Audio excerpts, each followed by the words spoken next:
Hello, everyone. Welcome to another episode of the Geeks podcast. Today, we are here together to pay tribute to the memory and legacy of one of the greatest manga artists that have ever walked this earth, Akira Toriyama. Also known by his friends, his peers, and those that all looked up to him, those he inspired, as Toriyama Sensei. Toriyama Sensei was a visionary creator whose impact on the world of manga and anime is truly unparalleled. Through his groundbreaking work, most notably the iconic series known as Dragon Ball, Toriyama Sensei captivated audiences around the globe with his vibrant artwork, dynamic characters, and captivating storytelling. The adventures of Goku, Vegeta, and the rest of the Dragon Warriors, also known as the Z Fighters, have become a cultural phenomenon around the world, inspiring generations of fans, creators, comic book writers, manga writers, authors, everywhere. As we reflect on the legacy of Akira, let us remember not only his artistic talent, but also his passion, dedication, and creative that brought joy and inspiration to millions of people worldwide. His influence on the industry continues to be felt to this day, and his work will forever hold a special place in our hearts, in the hearts of fans everywhere.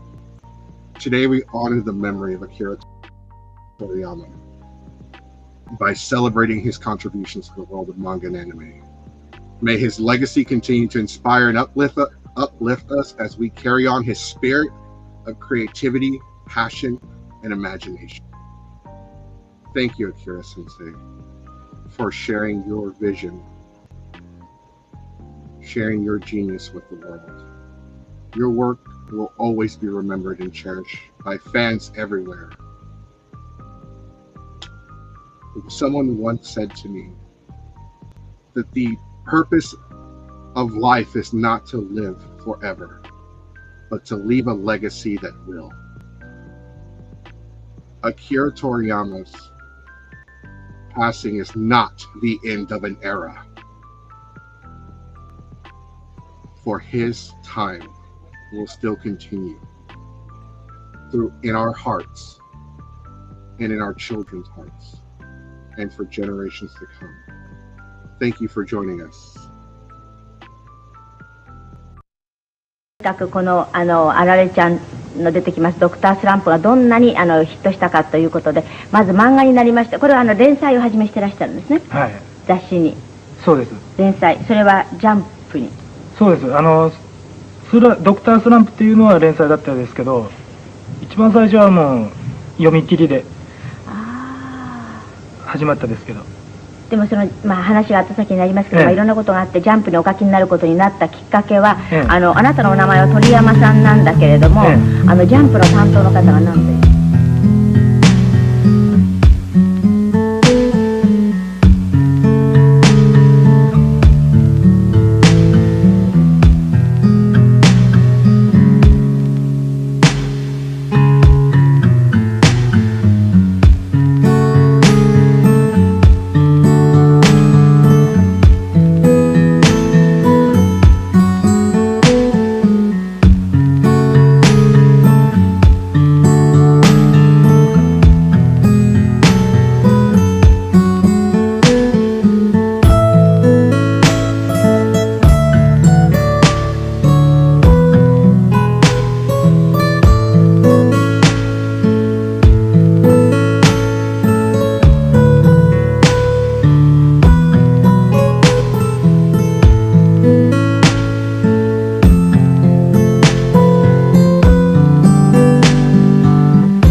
Welcome everyone to the Geeks 5-Hour Podcast. I had to turn down my mic volume because I didn't have control over the volume for that one, so I do apologize if it came off as a tad bit loud.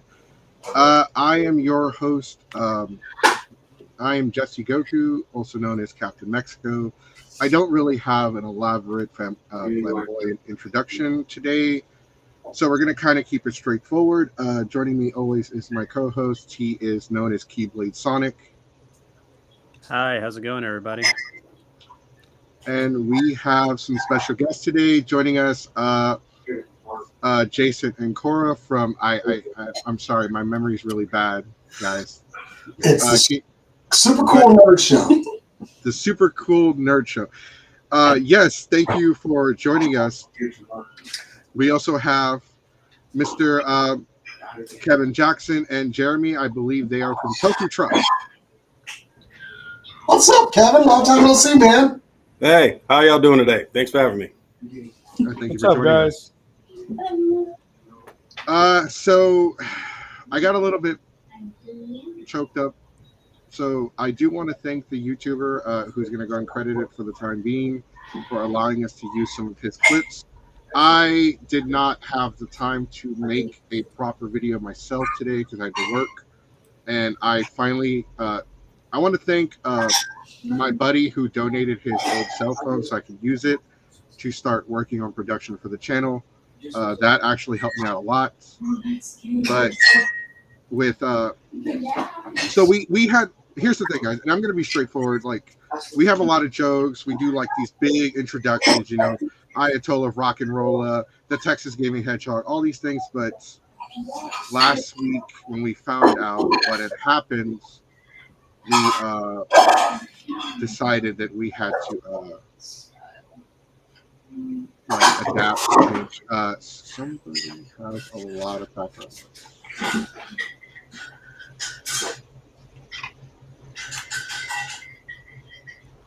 Yeah, it's pretty loud. I could barely hear you, Goku.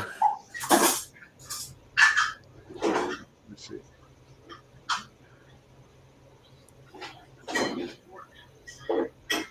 It's okay. It's not Geeks 5-Hour without like background noises, distractions, or technical difficulties. Where's my dog? Where's pets getting in the way? So just to kind of elaborate, so we had today's episode was planned to just be about Alcon. We wanted to talk about Alcon, and that is what we are going to do today. But unfortunately, Akira Toriyama, the creator of Dragon Ball, Dr. Slump, and many other properties, has passed away. He passed away on March 1st, and they just announced it Thursday. On March the March the 7th, yeah. So it was announced on the official, Toei, on their studio. A lot of pages, official pages, released a letter, and it was really sad, knowing just out of the blue for that to happen. And, that's pretty loud. 1 second.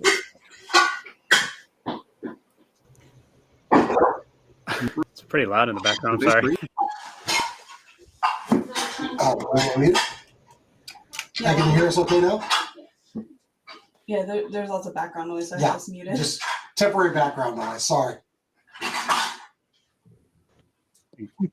It's okay. I did try to speak a little louder. Okay.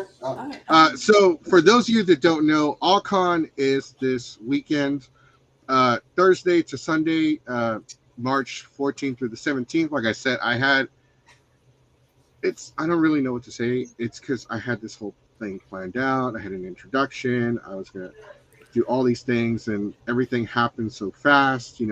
We found out Akira had passed away, and I thought it was a joke, and I prayed that it was a joke, and then I looked it up, and I think I was just like in a state of shock or denial. And then I went live, and then I started watching videos and researching it. Sonic, do you know the name of I know what it's the hematoma. My mom told me what it was called. It's a blood clot in the brain. Yeah, acute subdural coma. So, guys, here's the thing. It kind of like hit me really hard because a lot of people don't know this, but my mother went to the hospital in the beginning of the year, and she had a blood clot, and she went to the hospital. They caught it. They helped her. She recovered. She had waited another day. She wouldn't have pulled through. The same thing that Akira died from was the same thing my mother fought before New Year's. And it just sucked. It just sucked. Sorry to hear that. Thank you. And it's the internet. It's so crazy how like the internet just kind of like everyone was just coming together and people were sharing like their memories. Even people that have never worked with Dragon Ball were sharing their memories. And like Dragon Ball had such a big impact around the world. Like actual governments were issuing like their condolences to the family. Mm-hmm. The Chinese government made a statement. The French government made a statement. There were parades all over Mexico, Argentina, Colombia, all over Central and South America. Yeah, even the president of El Salvador like released a statement about it too, because he was like, also the embassy of Japan in El Salvador also released a statement, sending their condolences. It's a pretty big impact, Mm-hmm. So there was somebody I knew yesterday. He was asking, he was like, man, what's all these like? Is it that big of a deal in like Latin American countries? And we're like, very, very big deal. It is. Yeah, because like we mentioned this so many times during our show that when Dragon Ball Super during the whole Tournament of Power, they would show these on big jumbotrons at like football at soccer fields, and just to watch it, it's like watching a pay-per-view. You know what I mean? Mm-hmm. There was we had a clip from the soccer games where they played a tribute. So people do ask. Sonic did bring up a good point. People do ask, why is it such a big deal? Because Dragon Ball is just more than it's just more than an anime where people are fighting and punching people's faces in. Dragon Ball taught a lot of people that there is nothing you cannot overcome if you just push yourself hard enough. There is nothing that you can't accomplish. You can accomplish anything. You can be someone. You can matter. You are worth it, but you have to have ganas, desire. I don't think there is another anime out there that really encompasses the overcoming a hardship to become stronger afterwards. That's the premise of Dragon Ball throughout its entirety. It's becoming stronger to face those challenges that are going to come at you. It can be symbolic in its meaning, but that's what the main character was always based around. Goku always came back as stronger to defeat the villain or whatever was in his path. And as far as influence, I think you're hard-pressed to find an anime that does have the worldwide exposure that Dragon Ball has had in its many years of... I remember watching Dragon Ball on broadcast TV in weird times on different channels, but still trying to find this story and keep up with it. I don't think there is another anime out there or manga that can challenge what Dragon Ball has done. So, of course, world governments are going to be issuing statements. People grew up on this. Dragon Ball Z was a big part of a group of friends of mine when I was in the military, that if we were together, hey, we're getting together, we're watching some Dragon Ball Z in the afternoon, watching the Cell Saga. So it's been a big part of my life, all through my life. So hearing that this man who has such an astounding influence on the world and what he created and what he did, yeah, it's going to hit everybody hard. Corey, you were telling me, like, that's why you started drawing as an artist. Yeah, So the first things that I started drawing when I started like drawing stuff more seriously was I drew so much Goku, I drew a lot of Vegeta, I drew a lot of Trunks because I thought that's what I wanted my style to be. It didn't turn out that way, but I wouldn't have started drawing if it hadn't been for his works. Let he who is not Kamehameha raise his hand. I do have something real quick that I want to read, and this is from Oda, the creator of One Piece. Ichiro Oda.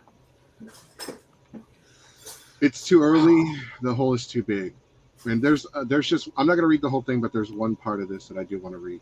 This was translated, so it might not be that well translated. The thought of never seeing you again fills me with sadness. I've admired him so much since I was a child. And I even remember the day when he called me by name for the first time. I also miss the day we had a great time with Mr. Kishimoto on the way home from the day when he used the word friend for us.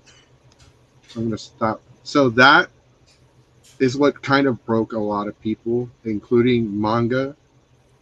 You got to understand that the creator of Naruto, the creator of One Piece, like the creators of different animes and mangas, this broke their hearts as well because they looked up to Akira and they referred to him as sensei. But Akira referred to them as friend. And they lost a part of themselves that day. Yeah. It's safe to it's I don't know if it's really debatable. It's safe to say that without Akira Toriyama's work, we wouldn't have a lot of modern day animes. Like Naruto was Dragon Ball inspired Naruto, Dragon Ball inspired One Piece, My Hero, Digimon. There's even a statement where Akira Toriyama was asked to be one of the original designers for Digimon because they're both made by Toei Animation. So, like, he's kind of like the guy that created. I'm not really familiar with his name. The guy that created Mario in Nintendo. Shigeru Miyamoto. He's kind of like him when it comes to anime because Akira Toriyama did more than just manga. Look at Dragon Quest. Look at Chrono Trigger, Chrono Cross, Blue Dragon. Your favorite stuff. Yeah, and he did a lot. And also, speaking of, Mario, even it's not just Dragon Ball that was influenced a lot of like games and stuff. Also, Toriyama's other projects, other works such as Dr. Slump. There's a lot of homages to that in like Mario games, like Mario 64. The wing cap, that was inspired by Aureli's hat, and the way she runs, the way Mario ran, and the Tanuki suit, and also speaking of with games and all that stuff, a lot of tributes came from people who weren't really into the games, but who weren't really into who didn't work with Toriyama, closely, but they were mostly inspired by them. There was an artwork by the creator of. So he was the designer for Sonic the Hedgehog 2. He was the character designer. He was the creator of Tails. He drew an artwork of Sonic and Tails dressing up as Sonic dressing up as Piccolo and Tails dressing up as Gohan. And he wrote on Twitter. He wrote, "As I wrote in a previous tweet and in a series of columns, the relationship between these two and Sonic 2 is created based on the image of Piccolo and Gohan. Therefore, without the work of Dragon Ball, the relationship between these two would not exist today. Thank you very much, Mr. Toriyama." So pretty much Sonic was heavily inspired by Dragon Ball, from the Chaos Emeralds to actually the Super Saiyan that aired around the same time Sonic 2 was being made. So Sonic 2 debuted Super Sonic. Mm-hmm. We do have, so we are only going to talk about this for... Ed, keep it down, please. So we're going to talk about this for another... We were only going to talk about Akira Toriyama for 30 minutes because the reason why, not to kind of like brush it aside or anything like that, but we do have... So we have a Dragon Ball panel at Allcon. It's called It's Over 9,000, celebrating 40 years of Dragon Ball. Dragon Ball, the manga, debuted December 3rd, 1984. And we are going to dedicate that panel to Akira Toriyama's memory Saturday, we will live stream the panel. We're going to be live on our Twitch and YouTube channel. And as a matter of fact, we are live again on our Facebook channel. So we will. So there are going to be people from the community. We'll get a statement from Stephanie as well, who's going to be there.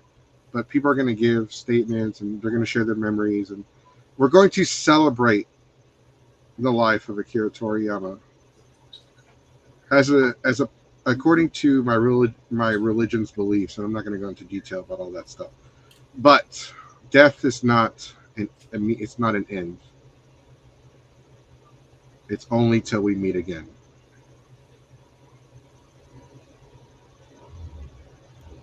So if you can join us Saturday, it's at 10 in the morning. You can catch the replay. The replay will be live instantly on all the channels, so you can just watch that. But we're hoping for a good turnout, and we're looking forward to a great All-Con this weekend, because if anything, I've read Dragon Ball since I was a child. I've watched it in 5 different languages: Spanish, for some reason German, Japanese, English, and I'm not sure what the 5th one was, but I think it was like Portuguese. I wasn't sure. So Akira is the kind of person that he's kind of like what he has something very similar to Eddie Guerrero, who's somebody I looked up to, and they know and they would want the show to go on. And that is life. Life will continue. All right. Well, with that being said, guys, thank you. This is our go home show for All-Con Dallas, Texas. That is right. We are now, what is it, 3 days? 3 days away? 3 days. Yeah, it's Thursday. Yep, 3 days. Thursday. 3 days away. All-Con Dallas, Texas. Yeah. Yeah. That's right. About 5 days for me. What? Aw. Who said that? God? Nah, that's me, Jeremy. Is that the Jeremy I know? Yeah. So Frank Taco, Mr. Taco joined us in the middle of, I think, the speech.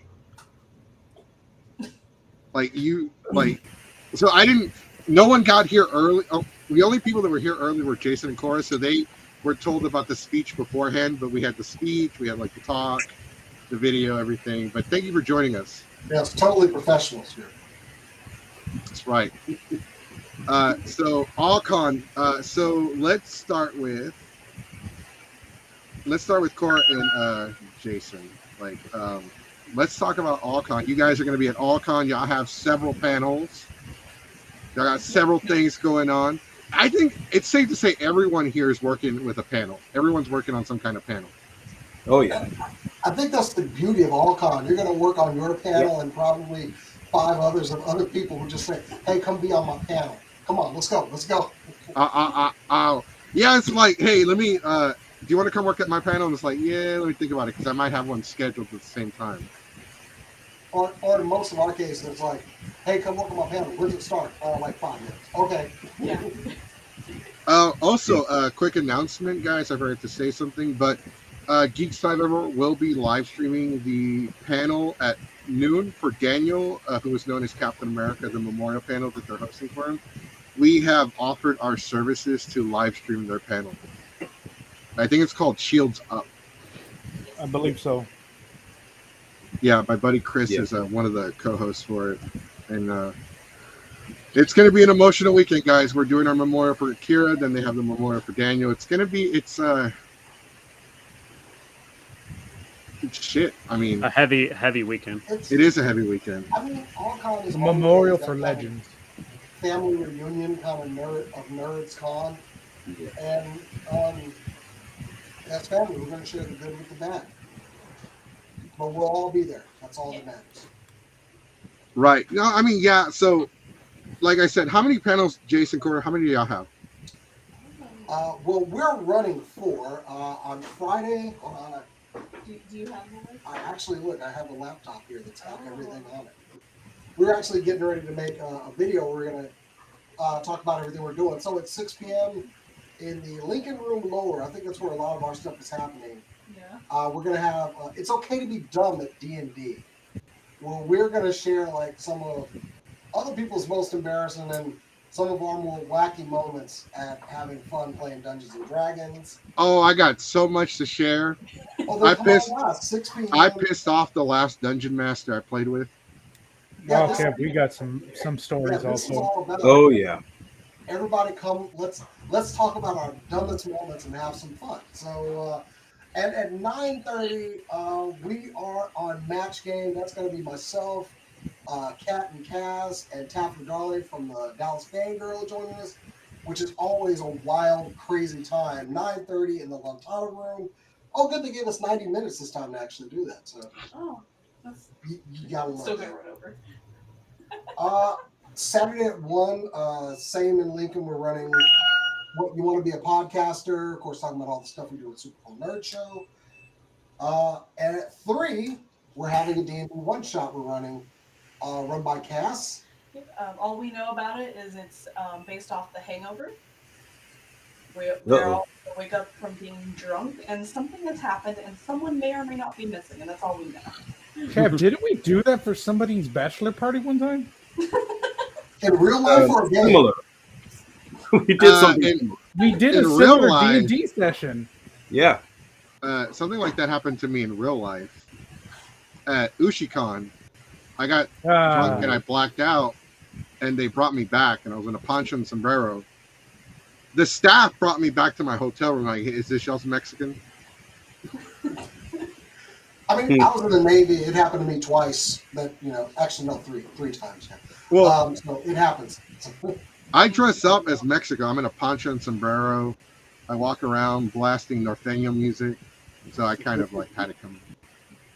Last time I did that, they took me back to Home Depot. Bruh, I almost got deported at Enemy Matsuri once.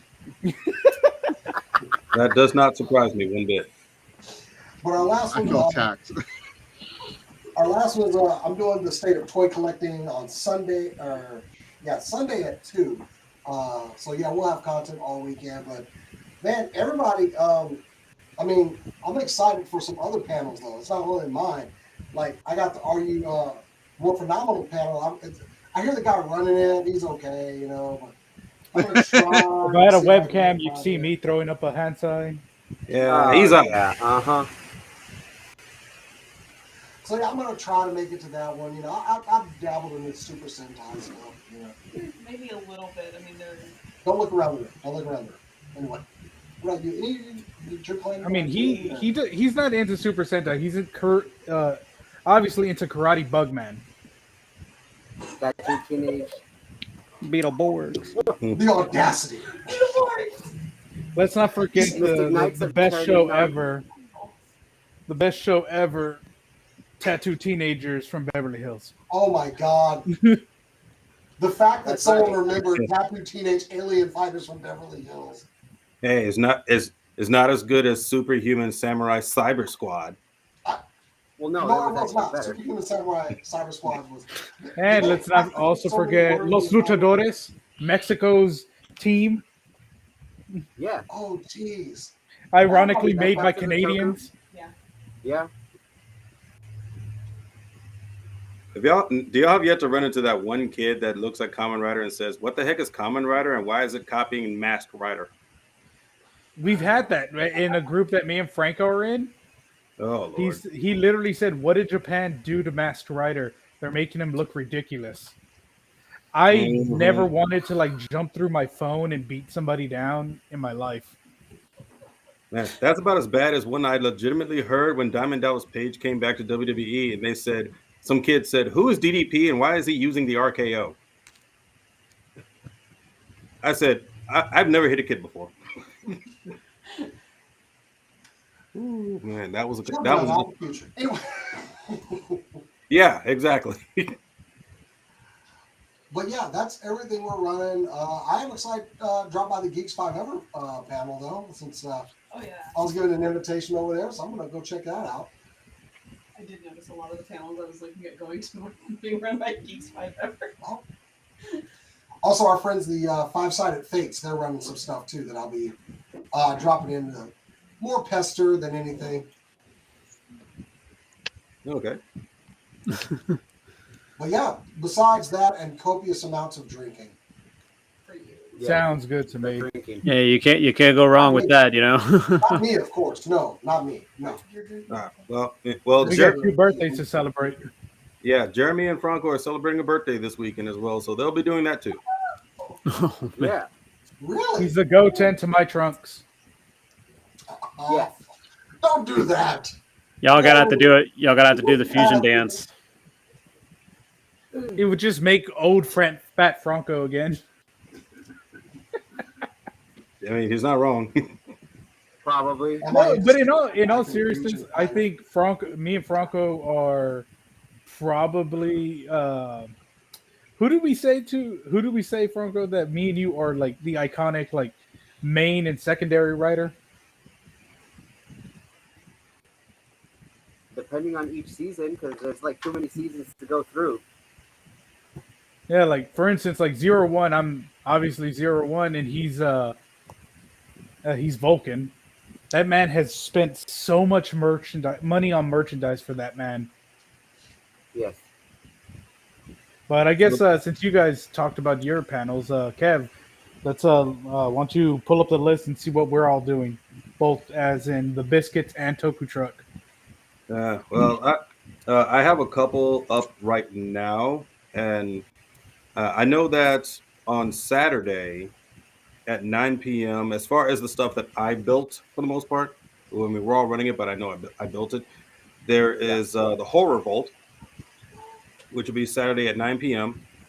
And I actually want to use that as kind of a celebration as well, because on November 9th, 1984, was the premiere of my favorite horror movie of all time, which is A Nightmare on Elm Street.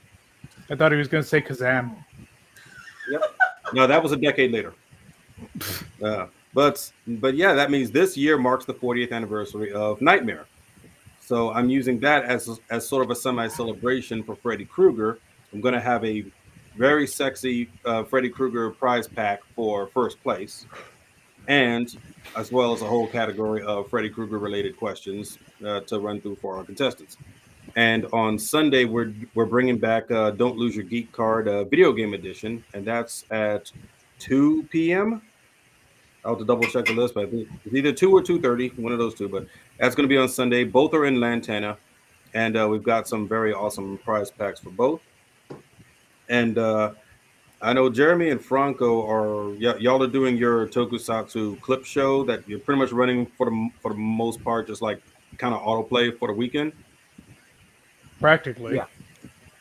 Yeah, and when does that start? It's Friday at 7, and going with the theme of this year's All-Con, because it's about spies, have the first 3 seasons of the Super Sentai. So Gorenja, Jack, and Battle Fever 5, and then several other Tokusatsu shows that deal with like super spies and intelligence type of things like that. For the Tokusatsu. Yeah, I mean, you can really throw in O-Ranger, because that is just like a government intelligence based Sentai. Yeah, and Go Buster, things like that. But I also found that Tokusatsu show about the sentient cell phone that's a spy. Oh, nice. I have not heard that one, so I'm gonna have to watch that. It's an old school sentient flip phone that's a secret agent. Does he get Snake? Snake bit. Yes. But Thursday, we're also doing something, I guess, for the free day. It's called Nerd Say. It was kind of a play on that game on the Game Show Network called America Says, but we're going to kind of tweak it a little bit. So everybody who goes in will be given an index card with a pen. They'll write 7 words for their specific fandom or something they enjoy. Then we'll collect them up. Then somebody will pick one, read the 7 words. Somebody guesses what the fandom is or what they're trying to guess. Then they go up and take turns. Just all sorts of geeky, nerdy stuff, just as a way to ease people into the weekend. That's Thursday at midnight. Yeah, we would have definitely. I would have definitely been part of something that Kev's going to be part of, which is the Trivia Smackdown that's going to be happening on Friday. And if anybody does not know what that is essentially Beat the Geeks All Con Edition. You challenge one of us Games and Theories panelists to a trivia showdown of their respective, strength. So, for instance, Kev is horror movies. Carrie Ann is going to be Disney and Marvel. Last year, I was representing Power Rangers as well as Heisei era Kamen Rider. This year, mine, along with horror, is also Masters of the Universe. Because basically, what these guys are to Power Rangers, I am for He-Man. That was my thing growing up. So I'm putting my knowledge to the test on that. If you ever need someone to bring in a certain subject matter, I think I can help you out. Cool, it's Gundam. Can't go wrong with Gundam or Transformers. You're lucky you didn't say GoBots, because I know. I almost said GoBots. I almost said GoBots. That would have worked better if you said GoBots. Yeah, probably should have. He probably would have smacked you through the screen if you said GoBots. That was the worst moment at Match Game last year when they had a question that was based off of me and GoBots. I was so upset. I wanted to leave the room. Oh, that was so funny. I mean, you would have thought somebody had slipped spam into your pocket. Clearly, people know me here, unfortunately. We're talking about I hate this. Do you think people don't know you? I'm gonna look up GoBots and rewatch that now. And he's just gonna give you nothing but like GoBot trivia questions all weekend. I'm just gonna bring a squirt gun and treat y'all like one of my cats, just like whenever you go on. No. Bad. I mean, you could easily do that to a lot of people because they don't shower. No, you have to put soap in the little spray bottle too. Dr. Bronner's with lavender. Lavender, that's a good one. Let's go. Good aroma. Soap, lavender, so you can clean them and it relaxes them. But yeah, I'm going to be running a little late when it comes to joining the festivities because new job started. I literally can't miss the first 2 days. Thankfully, they both end at 5 p.m. So the moment that I clock out and if they decide to let me leave early, I'm immediately throwing my shit into my car and driving all the way to Dallas. Yes, because we live in San Antonio. Oh, yeah. Franco just doxed us. I've told my employment that Thursday and Friday, don't even try to call me. You're not going to like what you hear, or just don't even make the attempt. I think I'm back. Yeah, you're back. You're back. Yeah, we got you. We saw you go from phone to back to chair. I don't know what it is, dude. Every time I talk shit about Anime Matsuri, the signal goes out. Sabotage. Dude, it's spies. And don't worry. We might as well use these clips for just in case that if it ever gets brought up. It's like, hey, have anyone noticed that whenever we criticize Matsuri, some shit comes yeah, that happens to us. Watch our videos and you see why. And my Ethernet cable is not even working. I'm on Wi-Fi, and my laptop's in a little closed compartment, so the fucking signal's not even that great.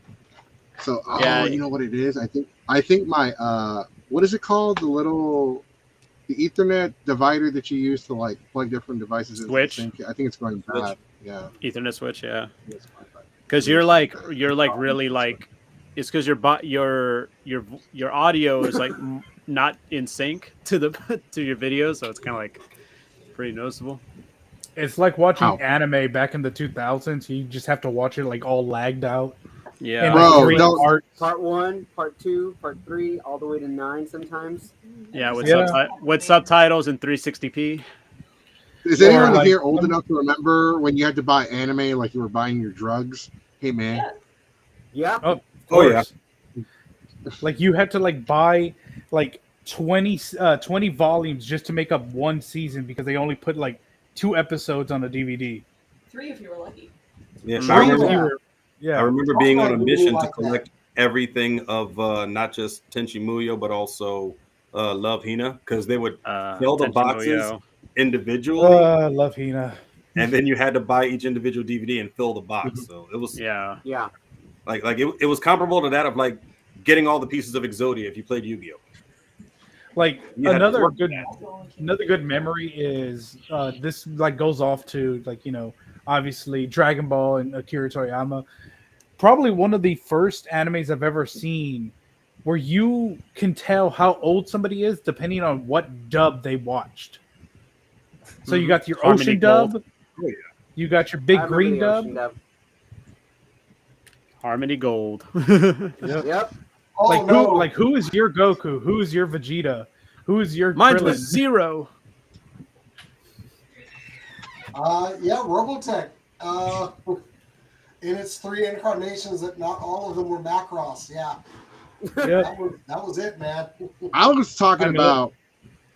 about like whenever you want to watch anime, because there was like all we had was Ocean Dub. So if you wanted to watch anything, you Yeah. had to go to a flea market and buy like the bootleg VHS with like the duct tape sticker on label on it. That I did that while visiting the- relatives in Las Cruces and Juarez. That's how With I got a lot poor- of my anime. I mean, Franco, you found out about Kamen Rider before you even knew what the hell Kamen Rider was with V3 in Mexico. Yeah, visiting relatives. The first thing I ever saw, V3. Like 6 years old. And All like, visiting can you relatives. imagine watching that in Spanish, like with your relatives, like, and they walk in like, "¿Qué chingados estás viendo?" And you're like, See, yeah. It was my cousins, and we were just like, why? My grandma asked us, why are we watching this weird guy who looks like a bug jumping around? Those were days. It was the best. "Yeah, bro, It's ¿por just qué the estás best. viendo los pinche Power Rangers de cucarachas?" Yes. And this is before I saw Power Rangers, so I guess she saw before they asked, like everything like that. It's like, Power Rangers, why are you watching Power Rangers? And it was always Kamen Rider. It's like, Yeah, for real. You ever want to go true hell, So someone in the comment section says, I went on a similar hunt for GTO anime. Dear God, hunting anime DVDs in the late 90s, early 2000s was like a scavenger hunting.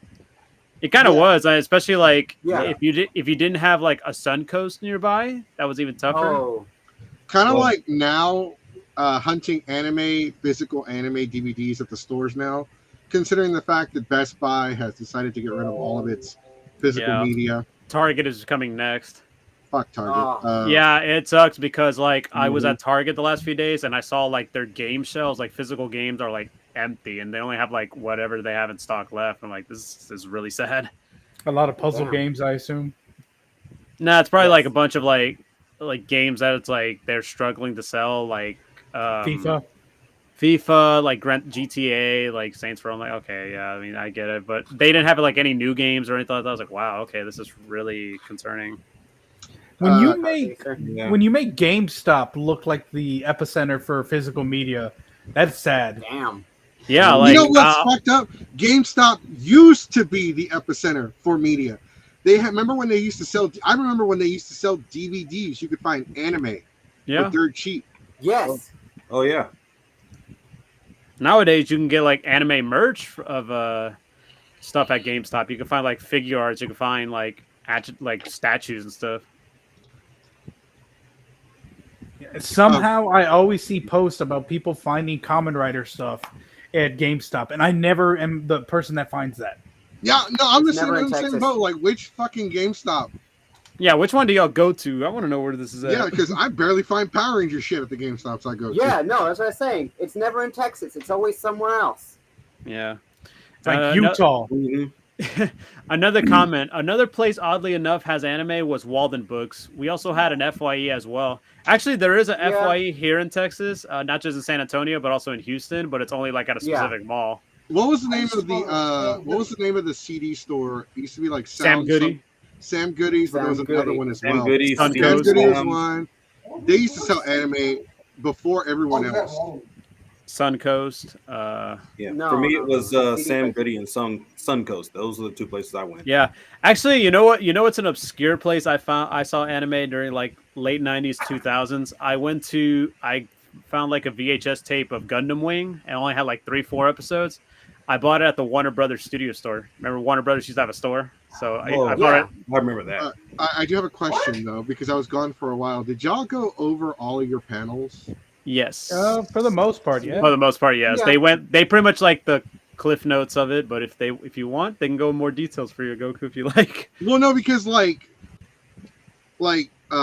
Jason and Cora are hosting a podcasting panel, and so are we, which is weird. Ours is better.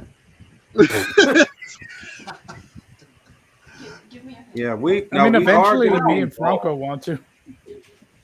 Yeah, we are going to be involved with other folks' panels as well. Like a friend of ours, Dean, aka Captain Comic, for those who frequent Alcon, is doing a Captain Comic multiverse type of panel, and a bunch of us are going to be playing multiverse versions of Captain Comic. By the way, Kevin, we've actually met several times before. Yeah, we actually have. Yes, I knew you as you were Nick Fury for a few of the cons that I went to. Yeah, Unless he forgot his eye patch. Yeah, I never. Was, I almost didn't recognize him because I never see him without the goddamn eye patch. He always has the eye patch. Even at night when it was like party time, he'd be in a different like outfit, pajamas. He still had the goddamn eye patch. So going off of that, there's a memory that is forever burned into my image. It was at one of the all-cons that we did. Me and Kev were there. Kev decided to go into the hot tub as Nick Fury. So he had the eye patch on, but like it was just Kev normal. I'm just there as his his red shirt and shield sitting in the thing. Mm-hmm. And a bunch of people are like, oh crap, it's Nick Fury. They leave, they come back. One dude in full furry outfit, like I'm talking about fursuit, just sits there with us. Yeah, and that eventually escalated because like more people just see Nick Fury in a hot tub drinking and smoking a cigar, and they're like, holy crap, I started with Nick Fury. And so within like 30 minutes, we had like 20 people at least in that hot tub at the old hotel, but at least 20 people were there. We basically just, I went out there to just relax. And all of a sudden I just spawned a party out of nowhere. So first of all, let me just say that I missed the old location because I love the hot tub. I missed the hot tub. I don't know if we can pull that off again this year because I haven't been to the new location, but I remember I have so many stories from Alcon. There was one year when Moana came out. And everyone just kept calling me Maui because I have like the long wavy hair, and I'm Mexican, so apparently Maui's Mexican. Oh, dude, you have to realize, any type of islander, they're just swollen Mexicans, right? So here's the crazy thing about that weekend. So one person starts calling me Maui, then it's like 5, then it's like 7, and there's this little boy in an Elsa costume. And he's like, Maui. I'm like, fuck. I guess I'm Maui now. Son of a bitch. Even the islanders that were there were like, Maui, bada. I was like, you motherfucker. I'm Mexican. No, I feel you that because my sister has me as Theo Maui on her Disney Plus. Maui's picture. But look, it definitely got better that night, though, because it paid off. Because at one point, it's late at night, everyone's drunk. People are passing out on the floor at this point. And there's this guy and his girlfriend come in. And they're like, they hear about the Maui story. She's like, oh my God, are you really Maui? I'm like, yes. Can I get an autograph? I only sign boobs. Bro, tell me why she lifted her shirt and the boyfriend was okay with it. I mean, they probably were buzzed, so they probably wouldn't have remembered that. It was actually, he was the one encouraging me to do. He's like, do it, bro.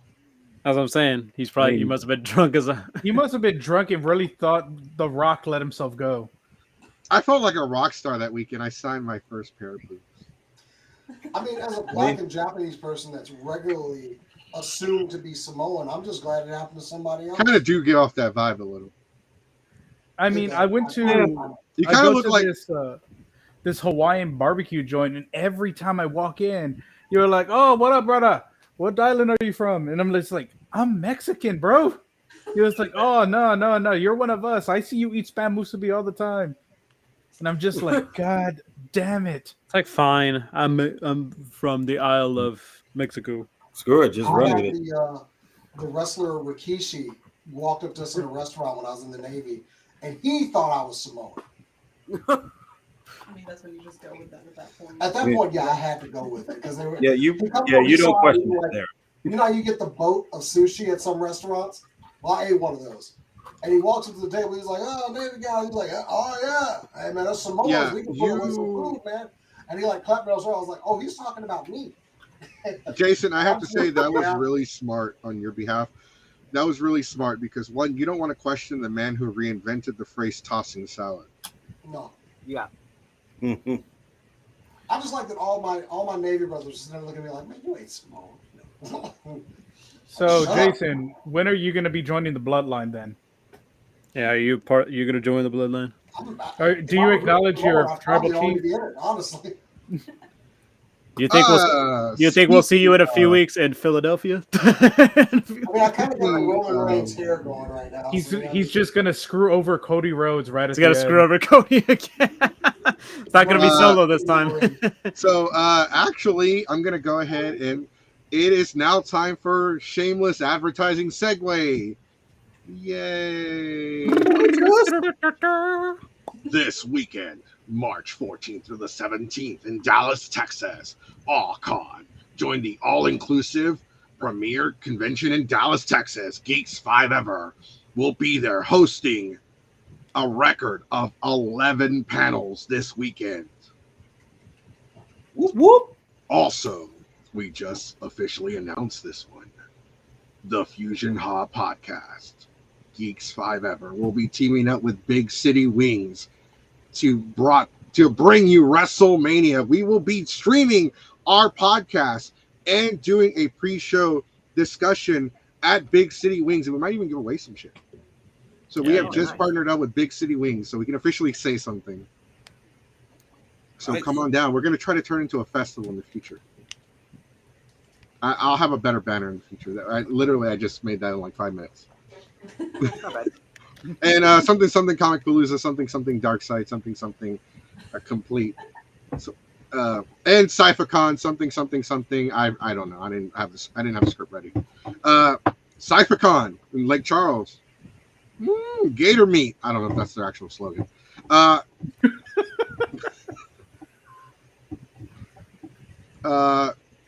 Yeah, that's all I got. That's pretty much I want to get through it. I have to. I'm contracted, obligated. Fair enough.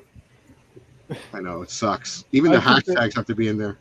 I think the thing that broke me was gator meat. Wee, CypherCon. Gator meat. Bronco, we Where's need to the hot make that sauce? into a t-shirt. Like Gator meat. Where's the hot sauce? Just have Kamen Rider Rogue on your t-shirt and just underneath, gator meat. Well, now like somebody's Hashtag watching gator this, meat. like, somebody's watching the show's like, what the fuck is CypherCon if they have gator meat? That needs to be a wrestler's finisher move. Oh God, he hit him with the gator meat. That sounds Which, like I'm not gonna lie, that sounds very sus. that too. sounds very sexual. With this gator meat. Well, there's the Gator Roll finisher. That's legit. Yeah. But that sounds better than he hit him in the face with the gator meat. No, it's good. I'm from Louisiana. I'll do it. Oh I'll get it God. He lives just a few buildings down from me. I do not want to be hit with gator meat. Well, ladies and gentlemen, boys and girls, damas y caballeros, you heard it here first. Mr. Kevin is going to be hitting you with the gator meat. So hide your girlfriends at Alcon because they about to get that. Because they about to get the schlav. Hide your girlfriends, hide your feet. Kevin's on Yeah. the phone. And there's gonna be a forecast in Dallas for 100% chance of gator meat. That's right. Also, I would like to play. It was supposed to be like storming and raining. Didn't we do this last year? Oh my god! Yeah. So one of the funniest tragic things happened during that entire time. One, we thought Franco was dead because he and our friend Carrie Ann decided to go to McDonald's right when the storm just kicked off. So we thought he was dead. With as thin as Franco is, we thought he got blown back to San Antonio. Yeah, I mean, I remember. I was with them. And I then drove. with us. while was there. I didn't know Kevin was there, but while we were there, our friends who are now in Japan, Russ and Sherry, we were all all of us were taken to the basement. Yeah. And their daughter Sarah is like freaking out, like she's like not handling this very well. And Russ, I don't know if he said this without thinking. He said, "Hold on to Mr. Jeremy. He's heavy enough to keep you on the ground." And I looked at him. I was just like, I know you meant that as an adult, but like you just called me fat. By the way, I'd kill you. by the way, guys, Fartknocker is a Alcon attendee, so he definitely has stories and shit to share. Yeah, it's that's the tornado warning. That was like the scariest thing that probably's ever happened to Alcon. Was that Thursday or Friday that happened? That was day one, not day zero, but day one. So Isn't technically Thursday day one since it is officially part of the con? Yes. I mean, Day I have zero always would considered be it day pre-con. zero. It's kind of a day zero because it's a free day, and then the official con starts Friday. Preview day. It's preview. Yeah, free. It's like when you if get wanna a trial to like whatever streaming service, but you take your So take you your get the credit free card trial off right on away. the Gator Meat, and then on Friday you get the full Gator Meat. Please, Yeah, Jeremy, we know you do a lot of porn trials. Exactly. Yeah, the only way you can get more, you can get double if you put your credit card info. That's right, ladies and gentlemen. If you haven't already subscribed to Geeks 5 Ever, we are on YouTube, Twitch, OnlyHands, MySpace. No, it's only flans. It's only We share fun. flan recipes. We're on OnlyHands and OnlyFans and Pornhub. Only flans. OnlyFlan. Only churros. I share my flan recipes. And then anytime we see Jason work out, it's only hams. I tried. Hey, dude, we recognize. I don't know, we recognize Jason, get you down could- with the thickness. Since you looks like semi-Samoan, people are already afraid of you. Like Jason looks Use like if you were to headbutt him, it would hurt you. So I you don't have understand been- how there are some islanders that if you fight them, they'll just eat your face. Oh, that's Yeah. Haku. That's just Yeah. Haku. No, That's not just Haku. That's Meng. Do I come off as intimidating? Jason. Yes, we had this discussion before. Right, I'm a nice Okay. guy. Jason, so this is now a thing. You need to cosplay as Haku for this weekend. Did y'all just hear what she said? What'd she say? Yeah. What'd she say? That he's got resting bitch face to the max. Like that's every brown person though. It's Every true. brown person has resting bitch face. Again, you're not wrong. You know why? No, It's not that they're angry. whenever I've run into Jason, he's usually got like a smile on his face, but that's also because he's got alcohol. Yeah, in because his- But that's because he has a inside. beer. Look, the reason why, Yeah, close to is, beer. like, you take any person of color, it doesn't matter how, like, you got some, like, all of us, pretty much. You put us outside, we're gonna be like this. Don't be nodding to that, dude. You're my friend here. Yes. If people were like, "Are you you're pissed?" throwing you No. under the bus. I'm pretty no, happy it's just actually. my face. No, but as soon as we're inside with AC, Relax. I know it We're doesn't not- look it, but I'm very ethnic. Franco's tell you- probably more ethnic than everybody in this entire podcast combined.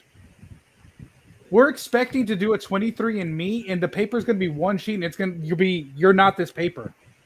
nah, like for real, like I did the 23andMe and that shit sent me like a list, like, oof, let me send you a it's easier to just send you a list of shit you don't have. Franco's going to be somehow part Namekian. Bro, that's the beauty of being Latino. Like you are like A lot. everything. Yeah, I feel like 23andMe was named after Franco because he's got 23 things on him. I believe, Half of it like, hot don't sauce. take this the wrong way, but I believe like somebody that got called like, oh, it's kind of like, I feel like maybe somebody from, who invented 23andMe? Was it somebody from Ireland? Because I feel like it was somebody from Ireland. Yeah, I feel it was like the Five Guys burgers. It was like 23 people. Are we talking about the Five Guys burgers, or are we talking about that Five Guys category that y'all look up sometimes? Hey, don't judge. I mean, that one. We admit it. So Yeah, it's like Five Guys whenever Hispanics. you go out, you're arguing. Oh yeah, I'm this, I'm that, and then like you have somebody from like Europe, specifically if they're like Irish. No offense to anybody that's Irish, because I know y'all just had St. Patrick's Day this week. Well, Scottish actually. So whenever you tell an Irish person, "Hey, you're white," no, I'm not. I'm Irish. No. I'm like,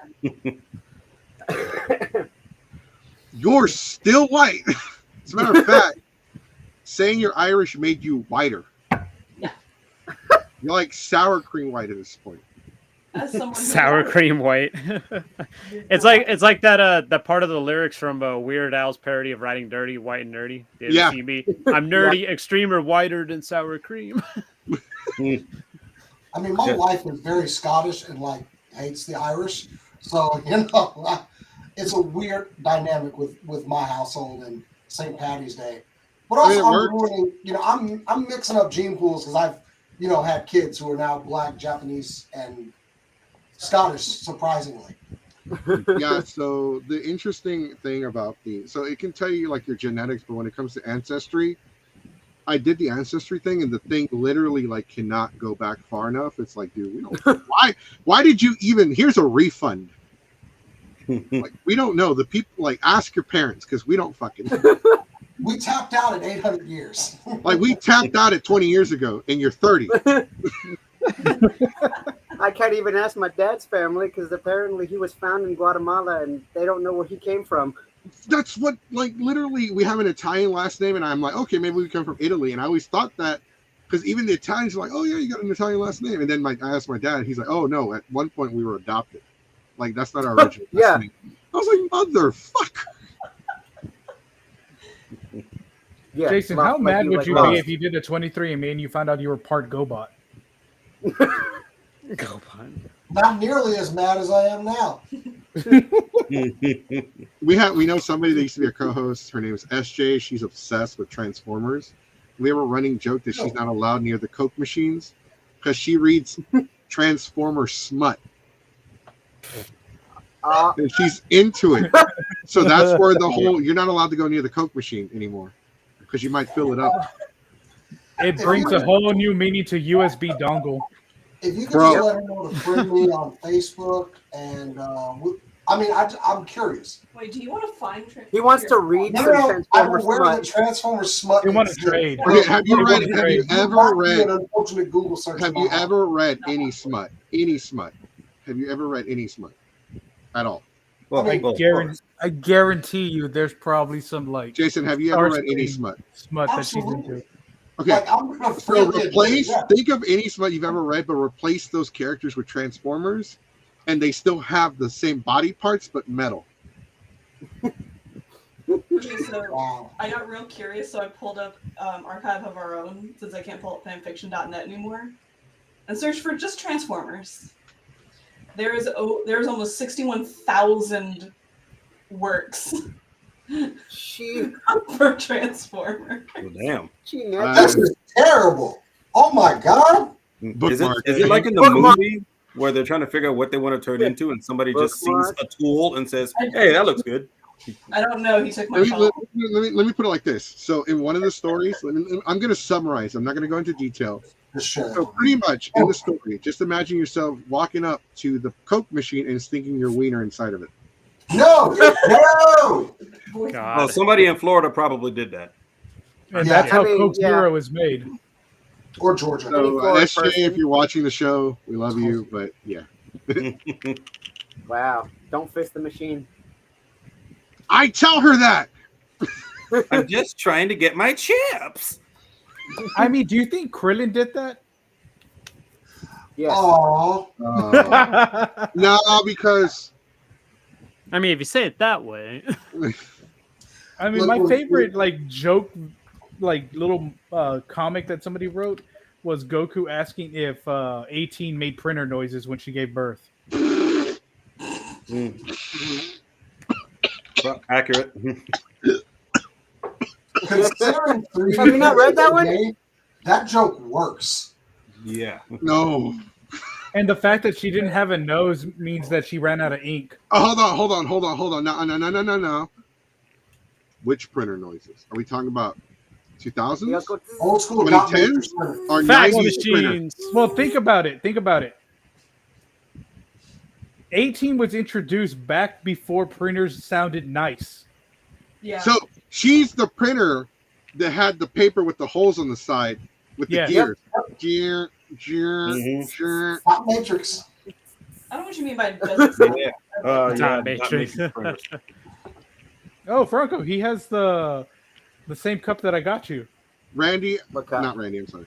The To Godzilla our King new Kong cup. producer, I apologize to our new producer. I know we're supposed to be going on a more teen rating, but yeah, that's probably going to start next week. Oh, that dropped off. Oh, dude, that Alcon, that ship has Alcon's sailed. family friendly, but pre-gaming Alcon isn't.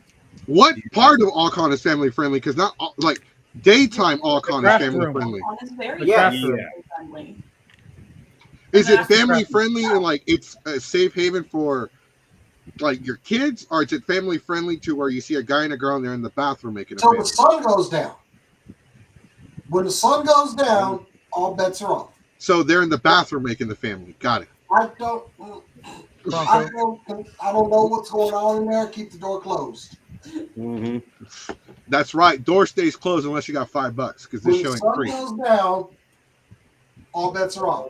That's when my flask comes out. That's when no children should be within any sort of audio distance of me. So in the next state, I am very loud. I am. Yeah. I'm loud too. Like at Comic Palooza, all of their panels are out in the con floor. Like the entire Georgia Brown, all their panels are just in the middle of the con floor, and you can hear me like at a good distance without a microphone because I'm loud, obnoxious, and brown. You play some Vicente Fernandez, you'll How see about- him crying also. I think even you in the past, you've like told me like, Jason, say something. I'm like, why me? Because you're loud. And Yeah. I'm like, oh, fair. And then Yeah, you just have a naturally loud voice. I have to rein it in. Like, Is it weird that every brown person in this podcast has just admitted to being loud, and we just like contributed to the stereotype? It's because our parents were loud because that's the only way we would listen. Oh yeah. Yeah. I mean, I had Yeah. bought a megaphone to be louder, which also great Goku And a gag. chancla. The protesters outside of the Dallas Fan Expo, when they were out there with their megaphone, and I bought a bigger one and had a sign that said Goku saves and was out there preaching the gospel of Dragon Ball Z, drowning out the other protesters. Thank you, Toriyama. You inspired me to do that. So Please there tell me was, somebody got that on tape. there was one anime, the last anime monster we went to before we stopped going. I was in my poncho and sombrero, and so I go downstairs, and for some reason everyone starts clapping when I go downstairs. Everyone's like, The janitor staff is here. that's my response too. I'm like, y'all never seen a Mexican? Y'all like, oh, I mean, housekeeping's here. And so I walk outside and I see protesters. And I'm thinking, God damn it. It's Friday. The Christian protesters are here already. Do you have church or Chick-fil-A to go to? Church or Chick-fil-A. Bible And study. so I start fucking with them. Alejams. Now I know this convention is happening in a few weeks. It's happening during the weekend of Easter. I wonder how WeebCon would be considering with those Christian protesters. They gotta go. They gotta go dig up Jesus. Isn't that like the day he comes back to life? Yeah. Yeah, of course, cover the con. Dude, Yeah, he went to the ones con. that- That's why he got resurrected for. Yep. The ones that were outside Dallas Fan Expo that one year, they actually, one of them went on our YouTube channel and made a comment. And one of our people was like, please don't call out Jason. And then they went, you know what? Go right ahead. And that same group actually walks down McKinney antagonizing people in bars for some reason. I know this because I just happened to be driving down McKinney one night Wow. and saw them So I had to go park my car because guess what? I had the bullhorn in the car with me. So I just want to acknowledge. I found a parking spot like 2 blocks away, grabbed the bullhorn, and I was running full bore, like trying to get to where they were, and like ran up behind them and just yelled through the megaphone, "Hey, clearance!" And this guy turned around like the devil himself had just announced his name. Like, no. I mean, for him, you are the devil at this point. And I just started razzing him there, and I was like, this is the perfect moment, and I will do it again every time they show up. I'm gonna tell you how good I feel like they stopped doing that at San Japan because they realized that there were no allies for them. No. It got to the point where Anime Jesus stood outside to argue with them. Nice. You know, the sad thing is, one of them, actually, I was chit-chatting with. I noticed the guy had on a Batman watch, and I was like, why don't you stop this crap and go inside the convention? Apparently you like Batman. Batwatch. Batwatch. I feel like we would get along, especially if we saw Christian protesters. Enjoy yourself. First off, leave my cousin out of this. Jesus is right over there mowing lawns and making a living. He's over at he went to go get a couple of tacos at the taqueria. Except my protesters weren't Christian protesters. That's where I fucked up. They were Republican protesters. Apparently Hillary Clinton was in the hotel giving a speech. That's why everybody was clapping. They thought I was there for that shit. So when the cops came, so my friends are with me. My friends are with me. The recording. I'm like, "Orale, Holmes. I'm not gonna buy your land number." And they like go home. I am home, Holmes. They called the cops. And when the cops showed up, all my friends disappeared. They scattered like roaches when you turn on the light. Yeah. And it went from "Orale" to "How you doing, officer?" And they're like, "What are you doing here?" "Oh, I'm here for the anime con." "Yeah, you never heard of like I'm Pokemon? I'm a Mexican Pokemon."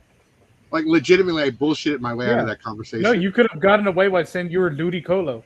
God damn it! Why does everybody say that? Everybody says Ludicolo. You could have just said you were your trainer, Jose. Actually, no. Have you seen Ludicolo's trainer? He was the most Mexican thing you've ever seen. Look him up, Jason. So, speaking of, you have a phone next to you. One of the panels we'll be hosting is Pokemon versus Digimon at AllCon. Oh, it just depends on how you're going about this. It is not a about one-on-one. Yeah, if you're going one-on-one fights, then yeah, I'm sorry, Digimon. So let me read this. Let me read the description to you. Some of the panels they gave us twice because they have a little bit more. So we have this one called mental health awareness, but they changed it to emotional health. We do mental health awareness to kind of help people that are going through a lot of mental health issues, stuff like that. You offer encouragement, be a shoulder to lean on, open ear, offer advice, wisdom, whatever. We just want to be here to help people. So they did that one twice.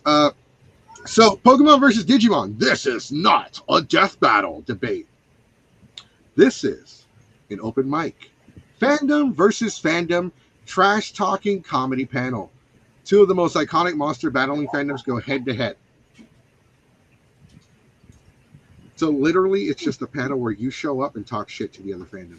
Yeah, it's basically just it's like kind of like Yo Mama, but just replace Yo Mama with Yo Pokemon. Fandom. Yo So Fandom. like real life for me. Okay, cool. Oh yeah, you can go in there and talk shit about both. Pokemon. It's cockfighting for kids. Digimon. Yes. I don't have an ill word for Digimon or Pokemon. I don't. No. I can talk shit about both. Digimon. They can destroy planets, but throw a magnet near it and it goes down faster than the U.S. economy. Kind of sad if you think about it. Jason, look at your phone. What? Y'all sexting each other in the middle of the show? What the Yeah, Jeremy. I had to show him the most Mexican trainer you've ever seen in Pokemon. I thought you were sending him the gator meat for me.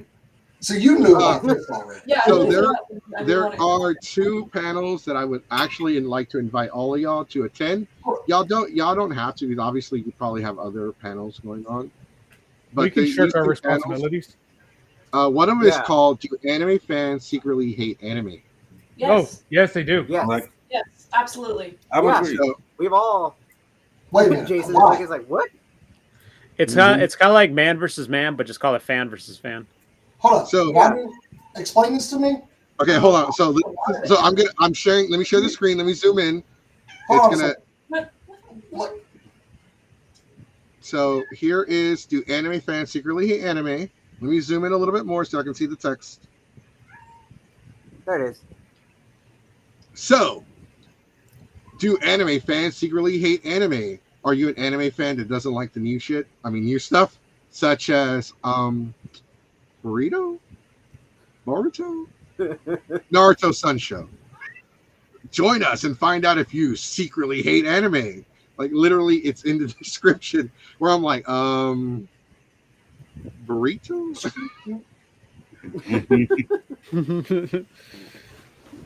Man, these comments are hilarious. And then the other panel is called "A Hill I Would Die On." Do you have an opinion so strong you would die on that hill? Do you believe Goku could beat Superman? Do you believe Han shot first? Do you believe you pour the cereal before you pour the milk? Join us and persuade us to change our minds. He's not allowed to come. Yeah, I think some of the commenters hit it on the note here that like hit it right on the nose. Like, Yeah. just fans just hate in general. That man is trash. Changed my mind. Honestly, me and Franco were debating about doing a very controversial panel eventually, and it's mainly because we're going to offend. We are going to offend people,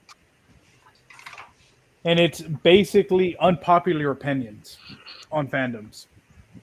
Dude, that's literally come onto a hill I would die on. That's literally the platform where you would do that.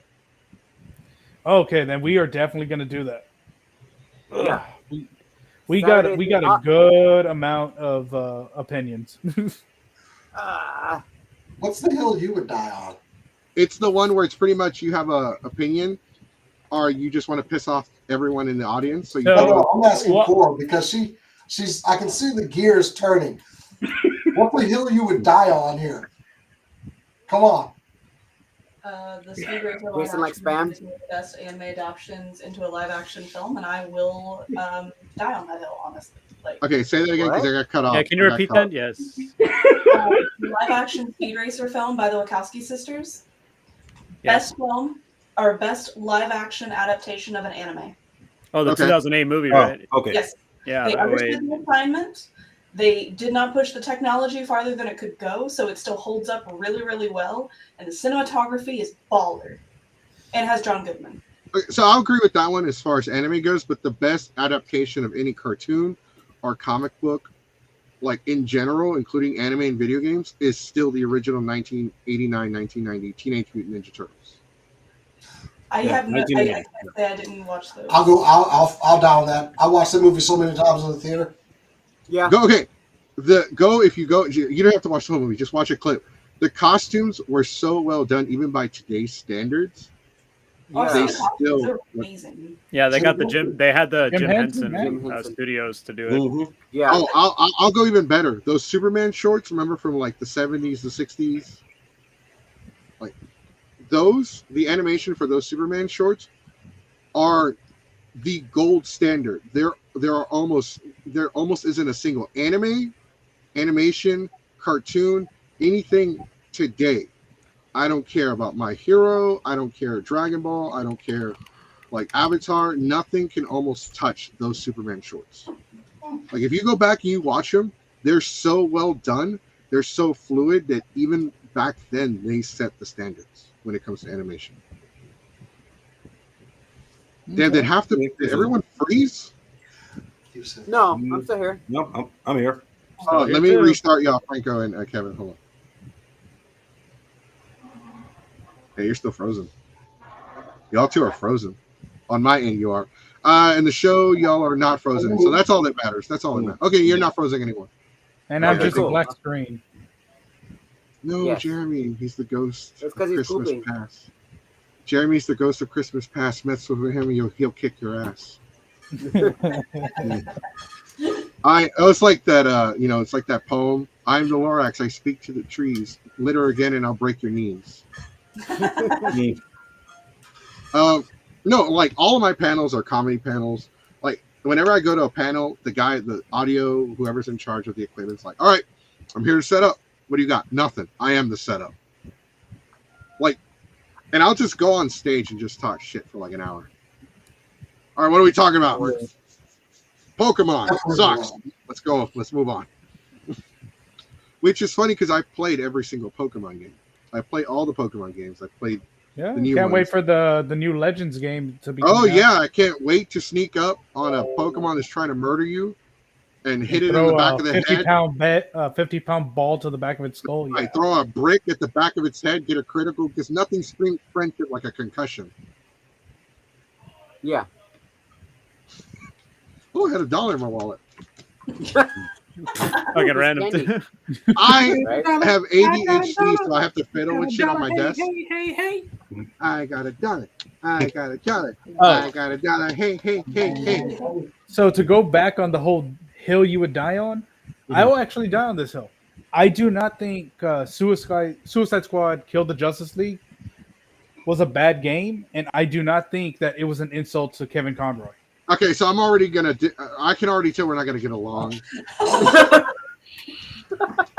Because the man agreed to do this, reading the script, and we're like, okay, yeah, I'm fine with dying in this game.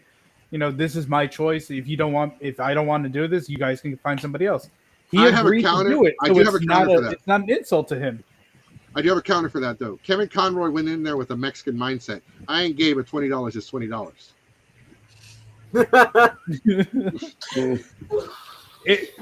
I wish you were joking that that's a Mexican mindset, but it's not. But no, yeah, it is. Yeah, there's a reason a lot of us will do any jobs. Yeah, I have a hell with that one too. Any jobs. Here's the thing. Looking past Kevin Conroy, okay, because that's not the last thing he's ever done. He's going to be in. He's still got another. Yeah, he still has another, I think 2 voice roles as Batman. So and he might be in the DLC. He might have recorded for the DLC. Who knows? Here's the thing, though. It's not the ending. It's not the end of Batman. Let me tell you why Suicide Squad sucks. This is the hill I would die on. Suicide Squad was fucking ruined by the company that sends writers to video game companies so they can be fucking all inclusive and all that shit. I'm all for being inclusive, bro, because we have no Latino representation. I watch Endgame and not one fucking Mexican. Where was the Elote Man? Where was Nacho Libre? Where was El Santo? Where the fuck was Blue? Where were the Home Depot Blue Beetle? Oh no, Endgame. 100 superheroes and not one beater. Namor did not get made by then because he definitely would have been our representation, as well as a fan of Goku. Because come on, we all know There's Wakanda Forever salute was just a Kamehameha wave. Right. So here's the thing. So I'm all about inclusive. I want more Latino and I want more Black representation in movies because we need it. We need it. Yeah, we do. But also not just that. We also need people supporting it. You know what I mean? Because I'll give a good example. I saw Blue Beetle last year, and it was 4 times. It was really well done. It was great. And then the box office numbers was kind of sad. And I was like, the people in Wrestle talk shit on it. Yeah. People didn't come out, and that movie was solid. I love it. Yeah, it was a great, but at the same time, I can understand, in some aspects, I can understand why some did, because it was at that point where people are like, the DCU is going to get rebooted anyway, so what's the point of watching this movie? But at the same time, I wouldn't hurt to check it out, because it's actually really well done. If anything, the actor who played the Blue Beetle, Jaime, he was really well done, and I was like, man, hopefully he gets to reprise his role for like James Gunn's take on Blue James Beetle. Gunn's already said that he's going to be the Blue Beetle. Yeah, Zolo was great, man. I feel like Kevin has something to add to this. That is actually a perfect segue, because the hill that I would die on is that the DCEU is not as bad as people are making it out to be. It's really not. Yeah, because I call out hypocrisy on a lot of people, especially toxic fans, when they hate on these DC movies just to jump on the bandwagon. Like, that's the way I feel, because it's like the first thing they want to say is, oh, it's not accurate to the source material. It's like, bro, 95% of the MCU is not accurate to the source material. Yeah, some of them aren't. But I can literally show you the examples of the DC. You know what's a good example? I'm glad you brought that up. You know what's a good example of the MCU not being accurate to the comics? Iron Man.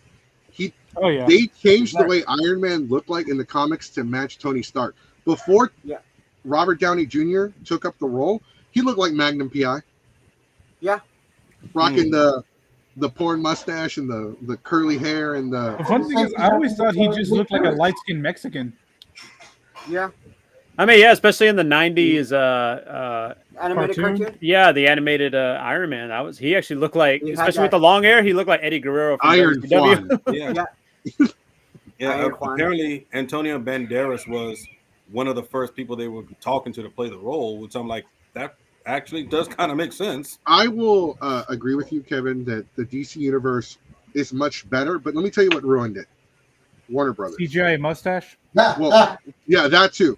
So the Justice League, the 2-hour Justice League movie ruined it, but let me tell you what actually Warner Brothers, because if you go back and you watch the extended version of Batman v Superman with the additional footage, it makes a lot more sense. Which I did. And they don't explain like some of the aspects of the movie, like so Barry traveling through time and Bruce getting those visions are the timelines collapsing and him getting memories that aren't actually his but the other Bruce's. So that's why things happen the way they. The problem is Zack Snyder wrote a great movie for comic book fans. They're not meant for people that haven't read a comic. Yeah. Or if you have because people get most of their comic book knowledge from the movies, which is there's nothing wrong with that. There are different levels of fans as long as you're a fan. You could be a fan of the cartoons, you can be a fan of the movies, you can be a fan of the CGI, you can be a fan of comics. There's even a manga. You can be a fan of the manga. But are you a fan? Yeah.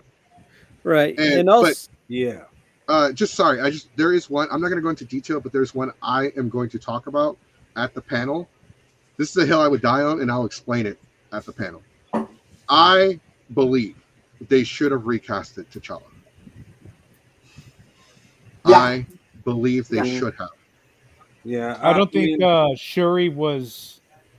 I don't think the Shuri's actress was ready to be. I will give a little. I'll give you a little bit of my speech real quick. Let me tell you what. Preview. Think about Superman. Think about Batman. Oh, Franco disagreed. That's why he quit. Think about Spider-Man. No, I'm doing something real quick. No, you're good. You're good. Think about all these superheroes, right? How many Supermen have we had? How many different Superman have we had? Like 4 or 5. How many different Batmans have we had? Like 4 or 5. How many different Jokers? We had like different Jokers have we had? 6, 7 Jokers. Think about it. Why is it that if Heath Ledger dies, they could recast him right away and continue that character's legacy? But T'Challa, who's the Black Panther, who is now a role model for children of color, somebody that they can look up to, somebody that they can look like, somebody that speaks to them. Why is this character going away? Why is the one role model that you've given children across the world being shelved? I think in the moment they were very big shoes to fill. Yeah. And I don't think we should have talked about recasting immediately, but I do think we should have definitely circled back around to it. Yeah, Let's give a little bit of time and then get to it. They could have made it about Shuri and just said that, like, oh, T'Challa's off-world right now. Yeah. And then eventually recast. One of the original ideas for Wakanda Forever was that even the director talked about this. Like, originally the story was going to be about T'Challa, like, trying to adjust being like, the leader of Wakanda, especially after the blip. This is after the 5 years where where half the universe disappeared. He's trying to adjust to life of it. It's like, oh, it's been 5 years. I still have to be the leader of the king of Wakanda and all that stuff. That was the original idea. And then to bring up, Goku about the whole like casting and all that stuff. I mean, they recasted War Machine, from the first movie to like, from Terrence Howard to Don Cheadle. I still have this theory that the whole reason why he looks the way he does, like from the recasting, is that's when he became a Skrull. I'm just throwing that out there. Yeah, they could easily just like slide that in. Yeah. Let's put it out there though. Let's put it out there. No matter what. Sorry. Go ahead. Sorry. No, that was very well handled because they just immediately at the beginning of Iron Man 2, they have the little face off, him and Tony. I didn't think you were going to be here. Yeah, well, I'm here, so let's just move on. Boom, done. Suicide Squad killed the Justice League, did that shit too. Ain't you supposed to be I white? laughed so hard when I saw that Easter egg. Also, Terrence Howard sucked his roadie. There.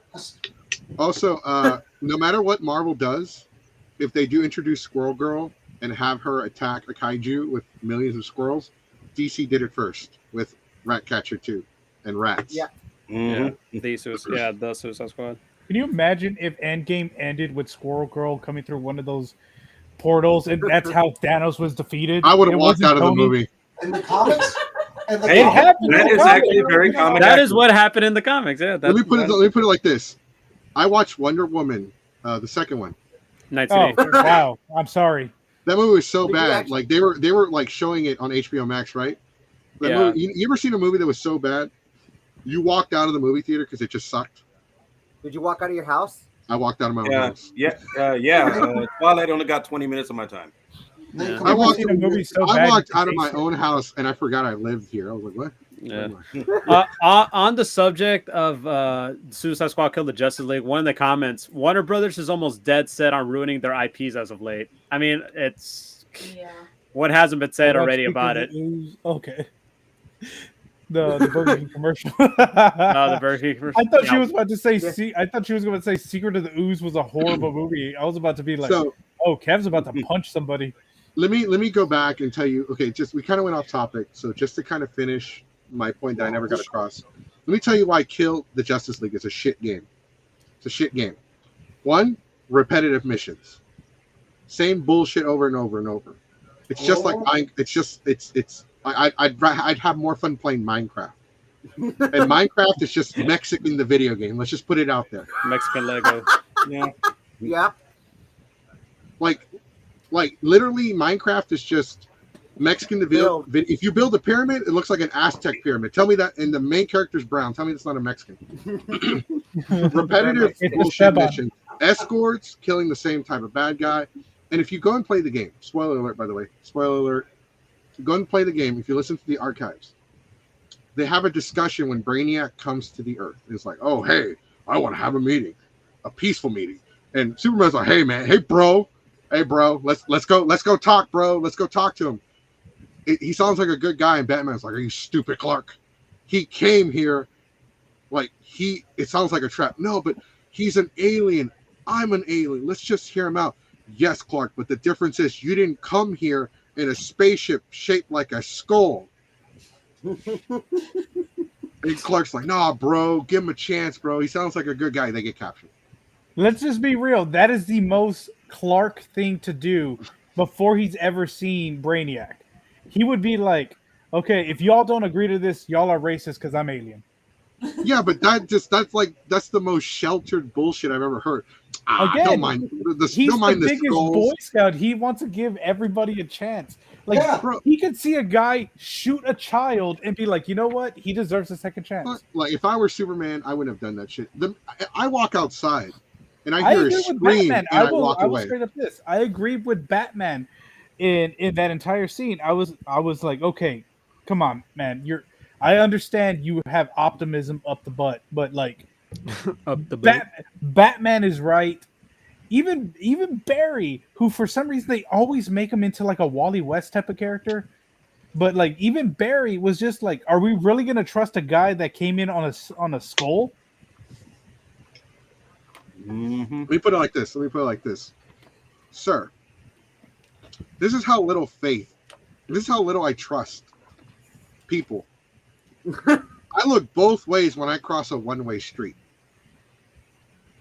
I do that too. When I take money out of an ATM, I count it. Never trust the machines. No. Yeah.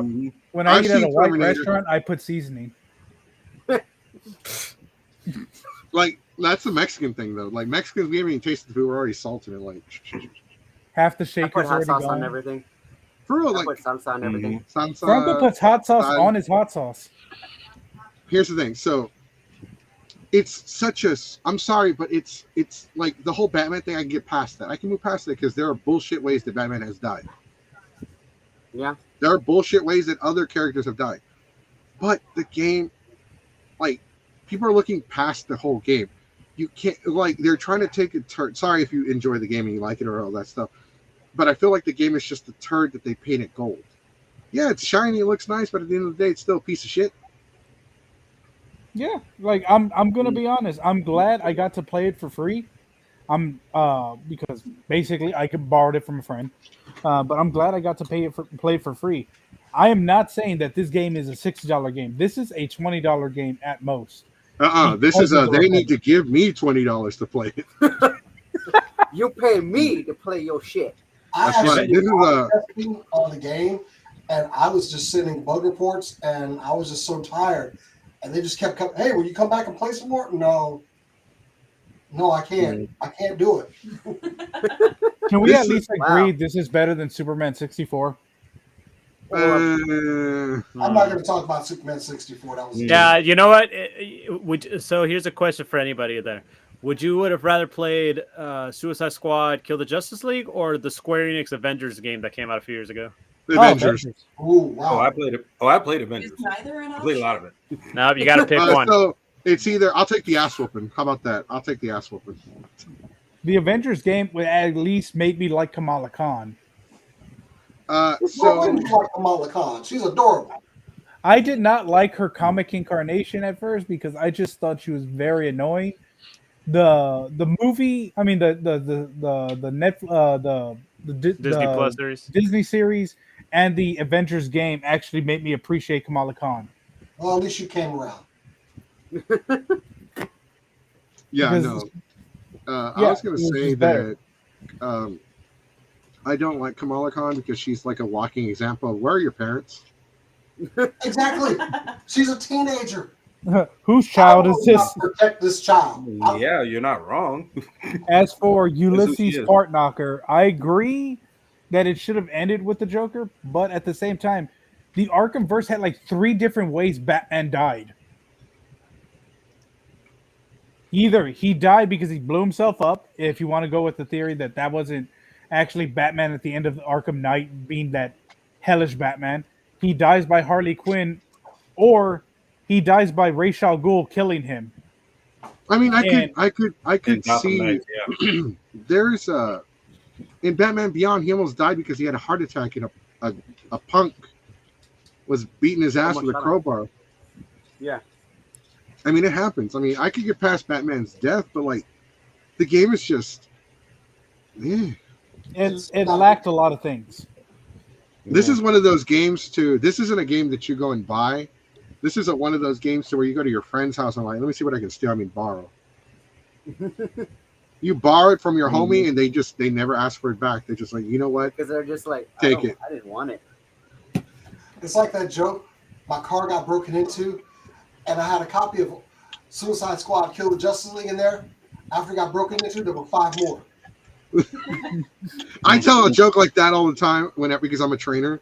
So I'm it's kind of like a teacher. So I teach, and I tell people, man, I'm so damn broke. When they stole my identity, they gave it back and sent me a message like, bruh. Do better. Do better. That's what they said, bruh. Oh, Lord. Love this damn soundbar. Alcon though, like, so those are the 2 panels that I would like for y'all to come and join me if y'all can. I know y'all have other panels. I know because Allcon has a lot of panels. Like they have a shit ton. There are some that are like, okay, cool. Not really my cup of tea, but I get it. And there are some like, bro, okay, that one sounds cool. I'm gonna go check that out. Yeah, the Games in Theory crew has really expanded over the last 2 or 3 years alone. So there's a lot more programming now than what we used to have. And a bunch of us are going to be running around helping out with some of these panels too. Shit, hopefully Franco just doesn't pass out on the face down on the ground like last year. Yeah, everybody saw those pictures. Is this like an exhaustion pass out, or is it the woo? No, exhaustion. I hadn't. No, it was exhaustion. There, somebody made a T-shirt out of it. Okay, I thought it was gonna be like one of those. Yeah, exhaustion. He's exhausted from drinking all night. He wishes he could have been drinking. It is exhausting sometimes. It's hard.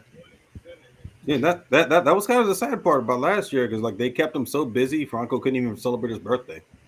Oh, that sucks. I'm sorry, bro. Yeah, that's all right. We're gonna celebrate it this year. That's right. Yeah. With blackjack and hookers. Yeah, blackjack and hookers. In fact, you know what? Screw the blackjack. Just bring Kamen Rider belts. I am a Power Ranger fan. I have the Master Morpher. I'm not bringing that. That stays here. To go back to what we had talked about, the whole trivia SmackDown. Okay, what is that? Because that sounds like if you answer a question, you get it wrong, you get like a rock bottom. Did you ever see like Win Ben Stein's Money? Yeah. Okay, so they would ask you. They're gonna ask whoever. Like, so let's say like you challenged me because of my knowledge of Power Rangers. Mm-hmm. They're gonna make me wait outside. I'm gonna wear like headphones that's gonna be blaring music so I can't hear anything. And they're gonna ask you 10 questions. It's gonna be 5 questions that are gonna relate to the fandom and 5 random questions. You're gonna have what, like 60 seconds, Franco? 60 seconds. 60 yeah, seconds. you have 60 seconds, and then from there you are just gonna be answering these. Whatever your high score is at the end of that 60 seconds, I have to then beat by getting asked these same exact questions. I have no knowledge of these questions. If we tie, you get nothing.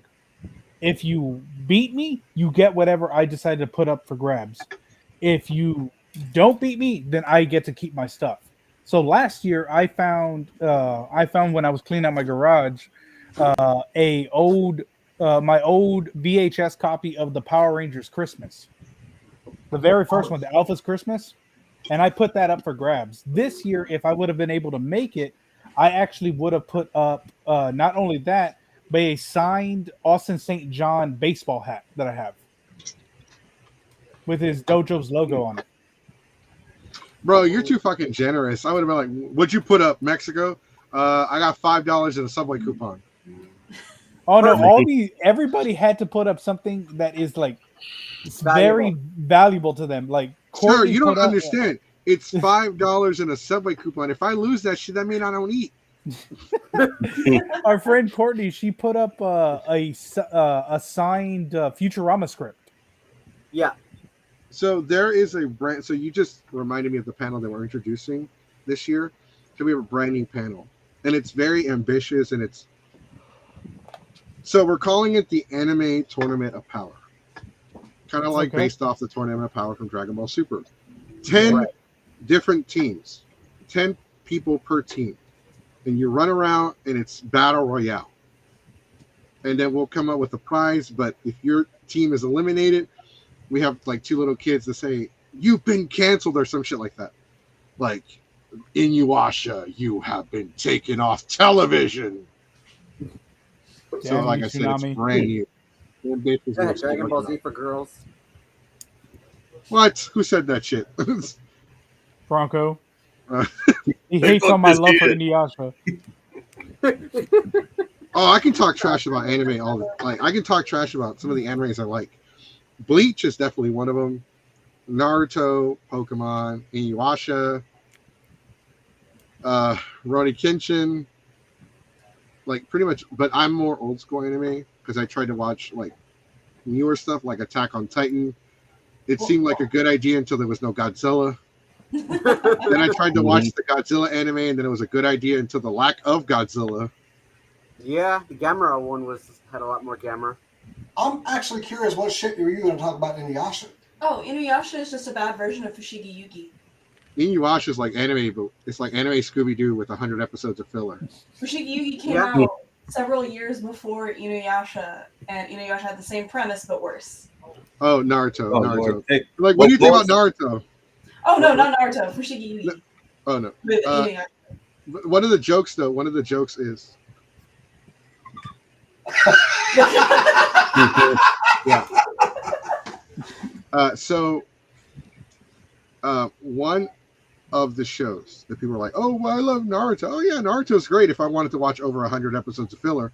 If I wanted to see over 100 episodes of filler, I would have watched Inuyasha. I mean, you could also say the same thing about One Piece. I can get a 2-piece meal at Popeyes for Don't piss those fans off. Don't. No, they've heard it a million times. They're used to it. Yeah, they're kind of used to that joke. Yeah. That joke's been like, done to death. Yeah. That joke is the filler episode of their life. Yes. Oh no, it's like One Piece. They're like, oh, it's the longest running show. Yeah. Tell that to Sesame Street. Then we'll talk, bitch. Yeah. I can't wait for the One Piece to finally end and find out that the One Piece is just the friendship they made. Y'all are gonna be. No, I tell people all the time. What about One Piece, the greatest anime of all time? Yeah, but y'all are gonna be super pissed when y'all find out One Piece is the stupid hat. Yeah.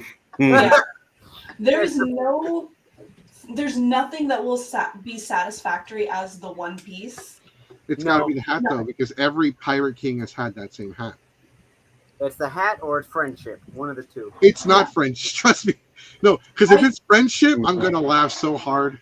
Look, I want them to open a chest at the very end with just a scrap of paper that says friendship inside the chest.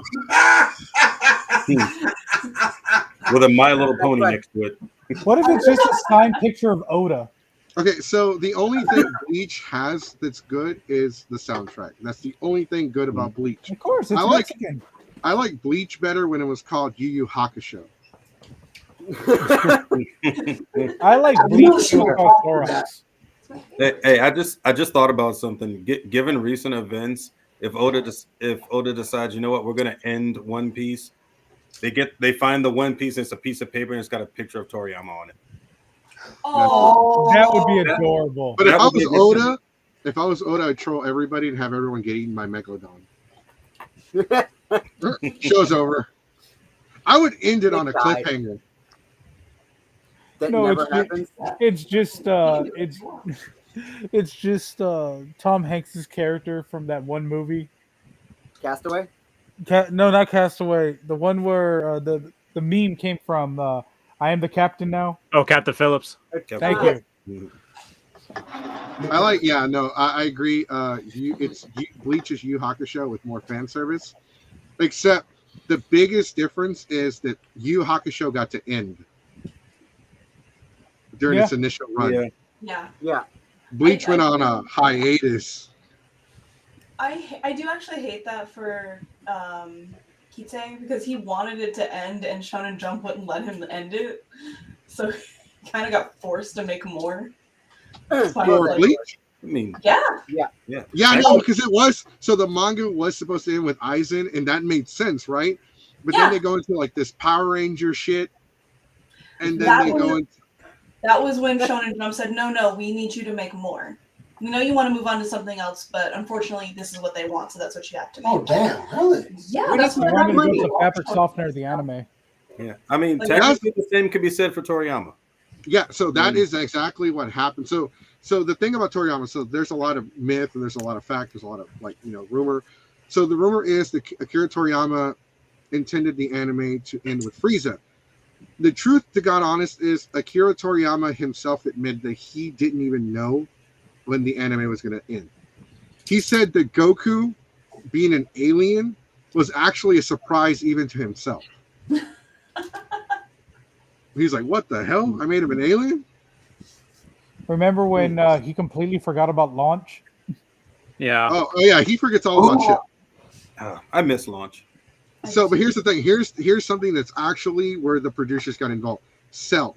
So when he created the androids, 18 and 17. No, I'm sorry, 19 and 20 were meant to be the actual androids. Yeah. They were supposed to be the actual androids, but the producers are like, dude, these look stupid. This one looks like a fat clown. Legitimately, like that's not how it was said, but like they kind of said it like that. And so then he created Android 17 and 18. And the producer was like, no, that's not menacing. They look like Regular you're really people. gonna have they look like people, and then like kind of to like, let me put it like this. Your main character is about to get slapped around by somebody that looks like a teenager. Then he created Cell. I mean, that's not unheard of. I mean, Arnold got slapped around by a dude half his size in Terminator 2. That's true. But then he created Cell. They didn't like Cell. Then he created Cell in perfect form. They didn't like that one either. It wasn't until the perfect form Cell that they were finally satisfied. Which was just Green Frieza. Yeah, Bud basically. Frieza. Yeah. You leave Mewtwo out of this. But like, yeah, no, I mean it happens. Look at like Silver the Hedgehog. Literally, when they were writing Sonic 06, they're like, okay, what do we do for Silver? Trunks. Make him Trunks. Make Trunks from Dragon Ball Z, but as a hedgehog. Yes. Basically that. You know that was somebody's Sonic OC that was really into Dragon Ball Z, and they finally brought their fanfic to work. Yeah, I need probably did. Sheena's like, the difference is I finished Yu Yu Hakusho, LOL. It's fucking savage. Bleach should have ended. It got canceled. They said hiatus, but it got canceled. Then it can't. Now it's getting the Inuyasha treatment. Oh, we're gonna end it. We're gonna end it. Yep. Sure. I mean, we'll see. I honestly would not mind a one season like return of Yu Yu Hakusho. I'm just gonna throw that out there. Get the same people. I wouldn't mind seeing it if they get the right story. I don't.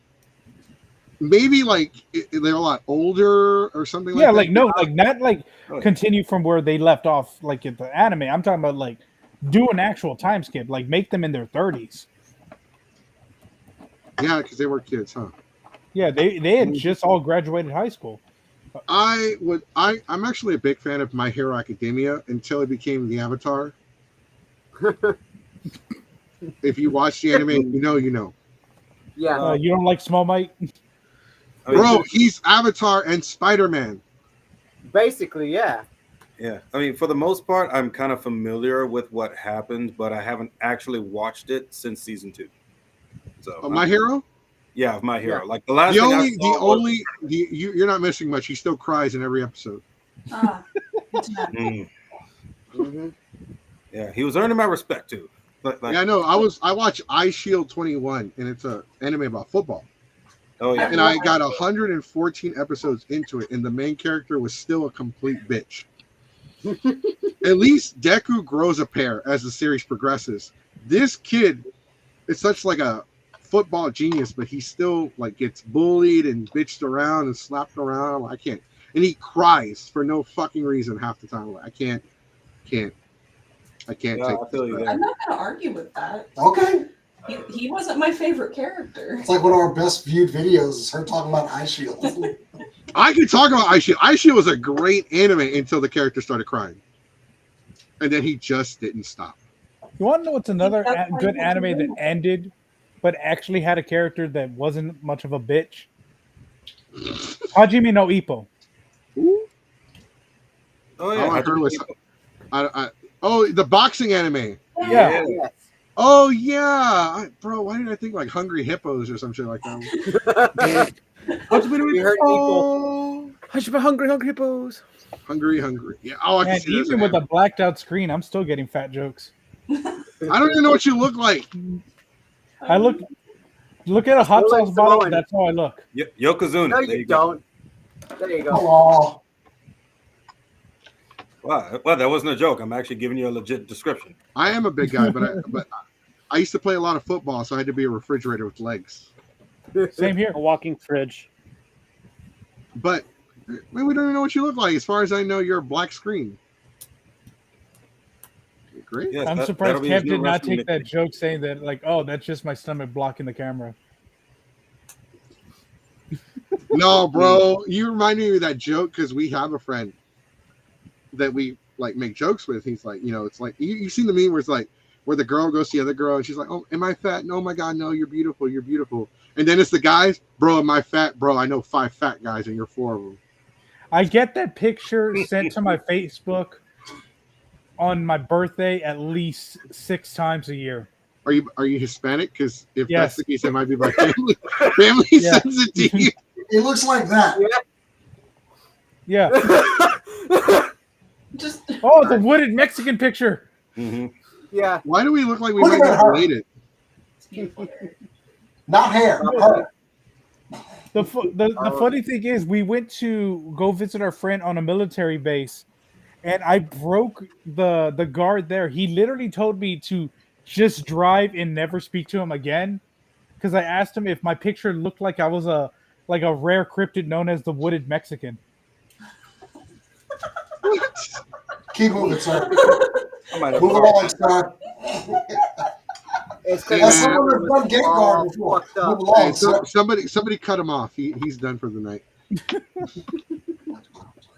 Somebody's already celebrating for Alcon. And he's gonna be there late. I feel you on that. I especially like to walk to the fridge. Bro, it's fucked up because I have a mini fridge under my desk. I have one too here Alright. nearby too. That's all right. But I work from home and I do a lot of talking, so I got to have it filled with Water. Dude, I'm about to start working from home with this job on my birthday. Hey, nice. hey, it sucks. Oh no, trust me, I don't want to work from home. It feels like a prison. But It does. Holy shit, somebody gets it. Did we bond? Yeah. Did we just become best friends? I don't know about all that. No, but like I get it, bro. Like, it feels like a prison. But when is everybody getting to the con this week? Because it starts Thursday. Franco Actually, should be there it starts Wednesday.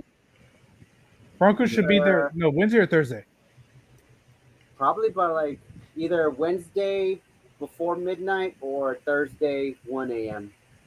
Yeah, and Kev should be there. What, Friday? no, I'm getting No, there Thursday. Thursday morning.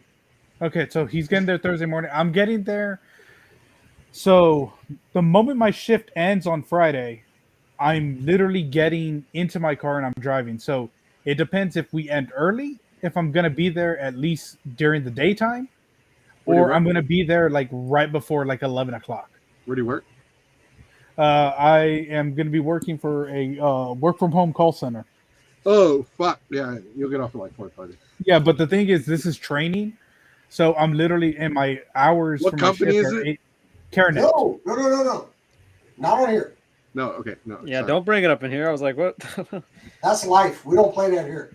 That's right. I'm so used to bullshitting with my job because my job knows. Actually, I have an agreement with them. Actually, my job knows that I was supposed to be at a con today, the con this week, but they said as much as they would love to have let me go to, not be a part of the training, they can't do it. You know what? Everyone We're not of talking the about work. jobs Though. that work- We're talking about tasty waffles. Tasty waffles. Yeah, Lots I of mean, sugar. Thursday, I'm going to the gym and then I'm going to Alcon. That's it. He's got to go All right. get his Samoan on. I'll see you Thursday, Jason. Like 10 minutes from the convention, so So Yeah, y'all guys, so are all of y'all let's start. I guess we can start. So Jason and Corey, y'all live close by, so y'all are not staying at the hotel. Okay, that's fair. What about the rest of you guys? Are y'all staying at the hotel? Well, we have to. Yeah. We live in San Antonio. I didn't know that. Yeah, we all three of us live in San Antonio. Me and Kev live like in the same apartment complex. We're like literally like, if I had to walk, I'm like 3 minutes away walking. If I'm feeling lazy and I want to just get in my car, it's like 45. It's like 30 seconds. I feel like it would take longer in the car because you got to get in there, seatbelt. You underestimate the Started. power of Flintstoning through a window. And, Flintstone vitamins. and his fatness. I'm like Majin Buu and the symbiote fuse. Like basically, I can slither into tight spaces. So you're saying you're a symbiote? Symbiote. Symbiote. Oh, yeah. Symbiote. Symbiote. Bruce- Symbiote. Why does that sound like a Symbiote. Mexican street? Like, ¿Quieres un symbiote? It does sound like Thank you. you Sounds know, like something you probably order at like a refrescaria or something like that, or a taqueria. like that would be like some chamoy covered shit. Like it would be too. Allá en over at the snow cone place, Like next to the frescanadas and the mangonadas. Yeah. And then Franco, I actually used to live next to him before I moved into my apartment. Not next to me, but it's like Not close. not next to you, but like literally within like a 5-minute driving distance. Yeah. I mean, I wouldn't. That's more like down the street, but yeah. Oh no, there's just a crap ton of like fucking red lights. So hopefully we'll be getting there by Thursday afternoon. My first panel isn't until Friday afternoon because I didn't think I was gonna have Thursday off. So I do now, or at least I have half the day off because I have to work half a day because I only have enough PTO to cover Friday and half of Thursday. So I feel that. I will be working, but I'll be there Thursday. I'm from Houston, H-Town. So I gotta stay. I'm sorry about that. Lots of prayers. Make your money. I mean, Houston's not bad. Have you driven in Dallas? When you have to say Houston's not bad, that's how you know it's bad. Texas as a whole is bad. Yeah. I mean, you guys got Houston white girls, so like that's like a whole different. I don't hear a problem, sir. Where's the downside? Are we talking shit or praising Houston real quick? Hold up. So people talk about cons, people talk about going to cons. You guys, let's be honest. When it comes to surviving your convention, do you have your budget? Are you set? You're good to go? You're gonna be eating right all weekend, or you're just like one of those, or you're just like one of the other con goers that shows up to a con, sleeps in their car, showers in the public bathroom, buys a $500 waifu figure, and lives off of sugar packets and water the whole weekend. No, we usually hit up a place. We load up on snacks. We load up on sandwich stuff. We throw that in an ice chest. We go to the con. We have food ready to go, but we still have money for when we need to hit up the bars or go celebrate something. Hey, Yeah, I make sure to at least budget to like buy one or two things out of a dealer room, and that's like, oh, a celebrity's there, and I want to get their autograph. Cool, I'll make sure to have money for that. I might go holler at Stephanie Nadolian again since she's going to be there. let me show you something right here, real quick. Just real quick.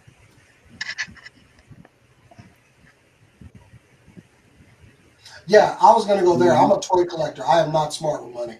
This is a third. Mm-hmm. Yeah, This is just a You got a problem, dude. this is just a third of my collection. This is just, but let me put it like this: when it comes to dealer's room, only about this shelf right I'm just here. saying, look at How much is I've actually bought at dealer's rooms? Just this one shelf right here.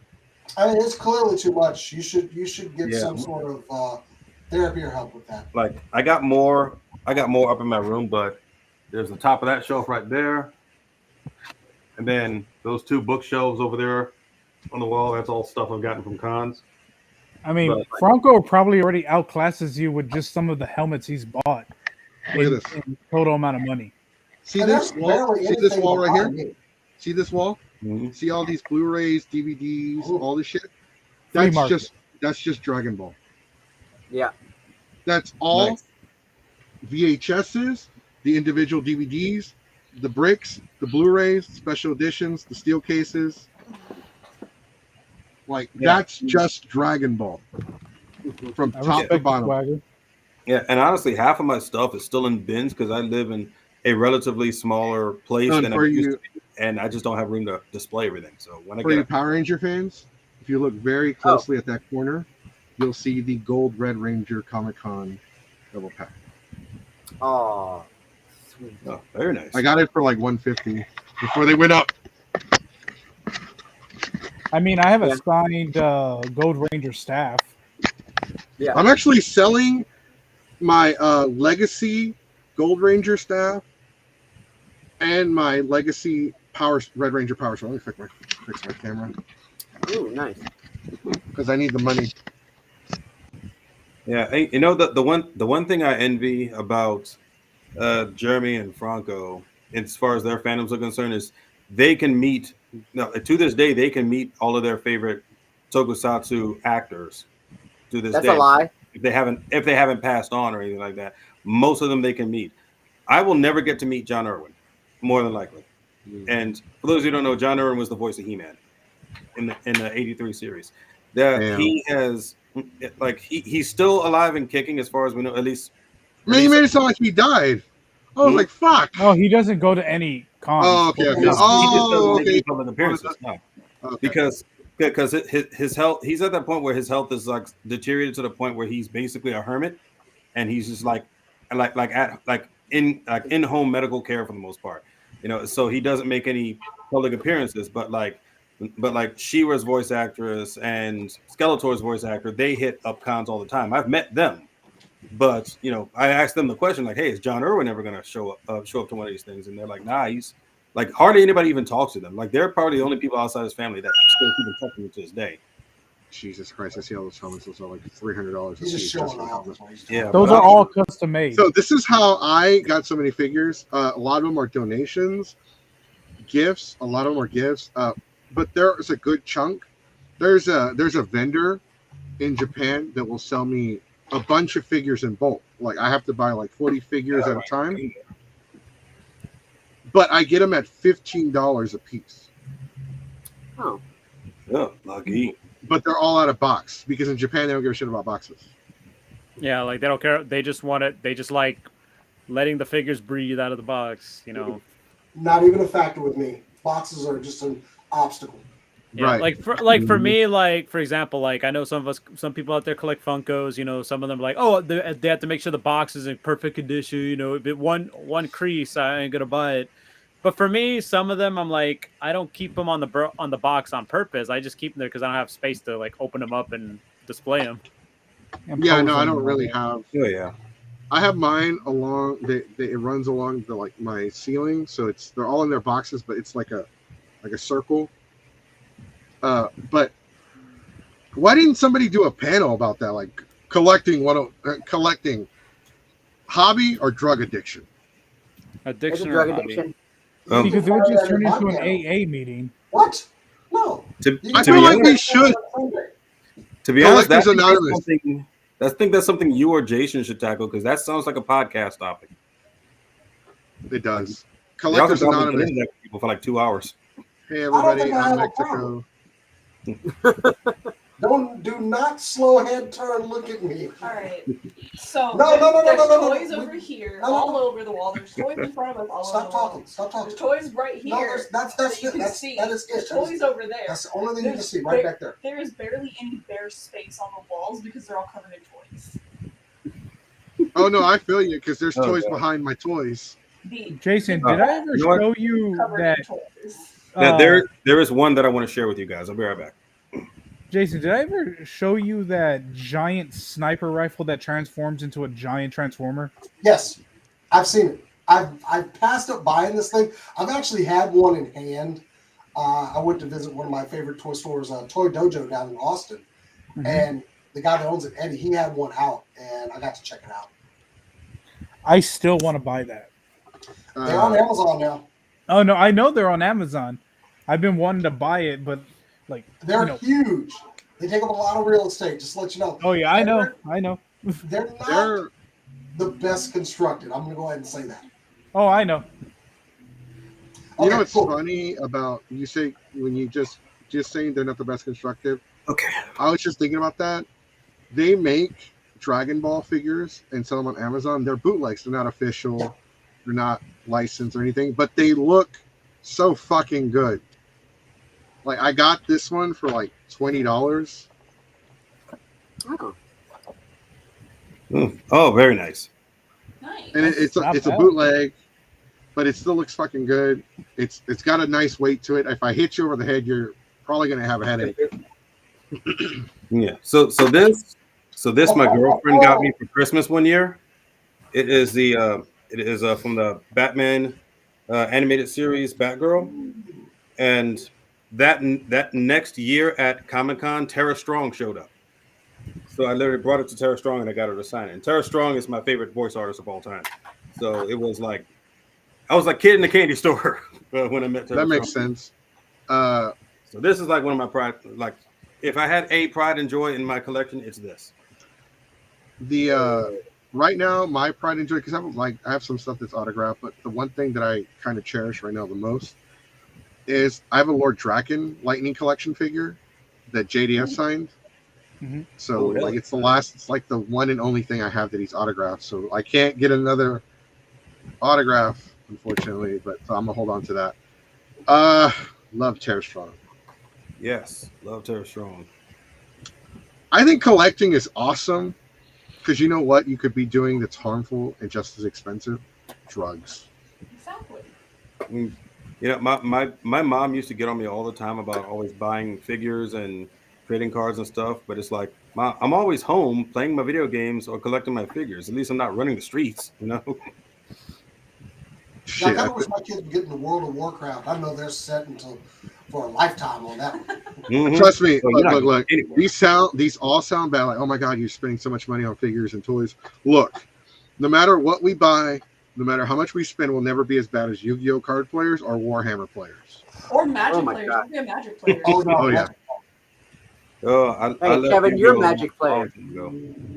Yeah, I'm You know- I'm a Magic player, but I'm not a lose my mind and get the friggin' $1,000 cards all the time Magic player. We know I a play couple of those people. I mean, to answer this question, it depends on who you know. Yeah. Anyways, Yeah. Now, if I have the money Warhammer to, people. Oh, Warhammer people. we know a couple. We know. My buddy Pastor, he bought one army, got into it. Now he has enough army for everybody in this podcast and more. He even built like his own terrains and shit. I'm like, bruh. Yeah.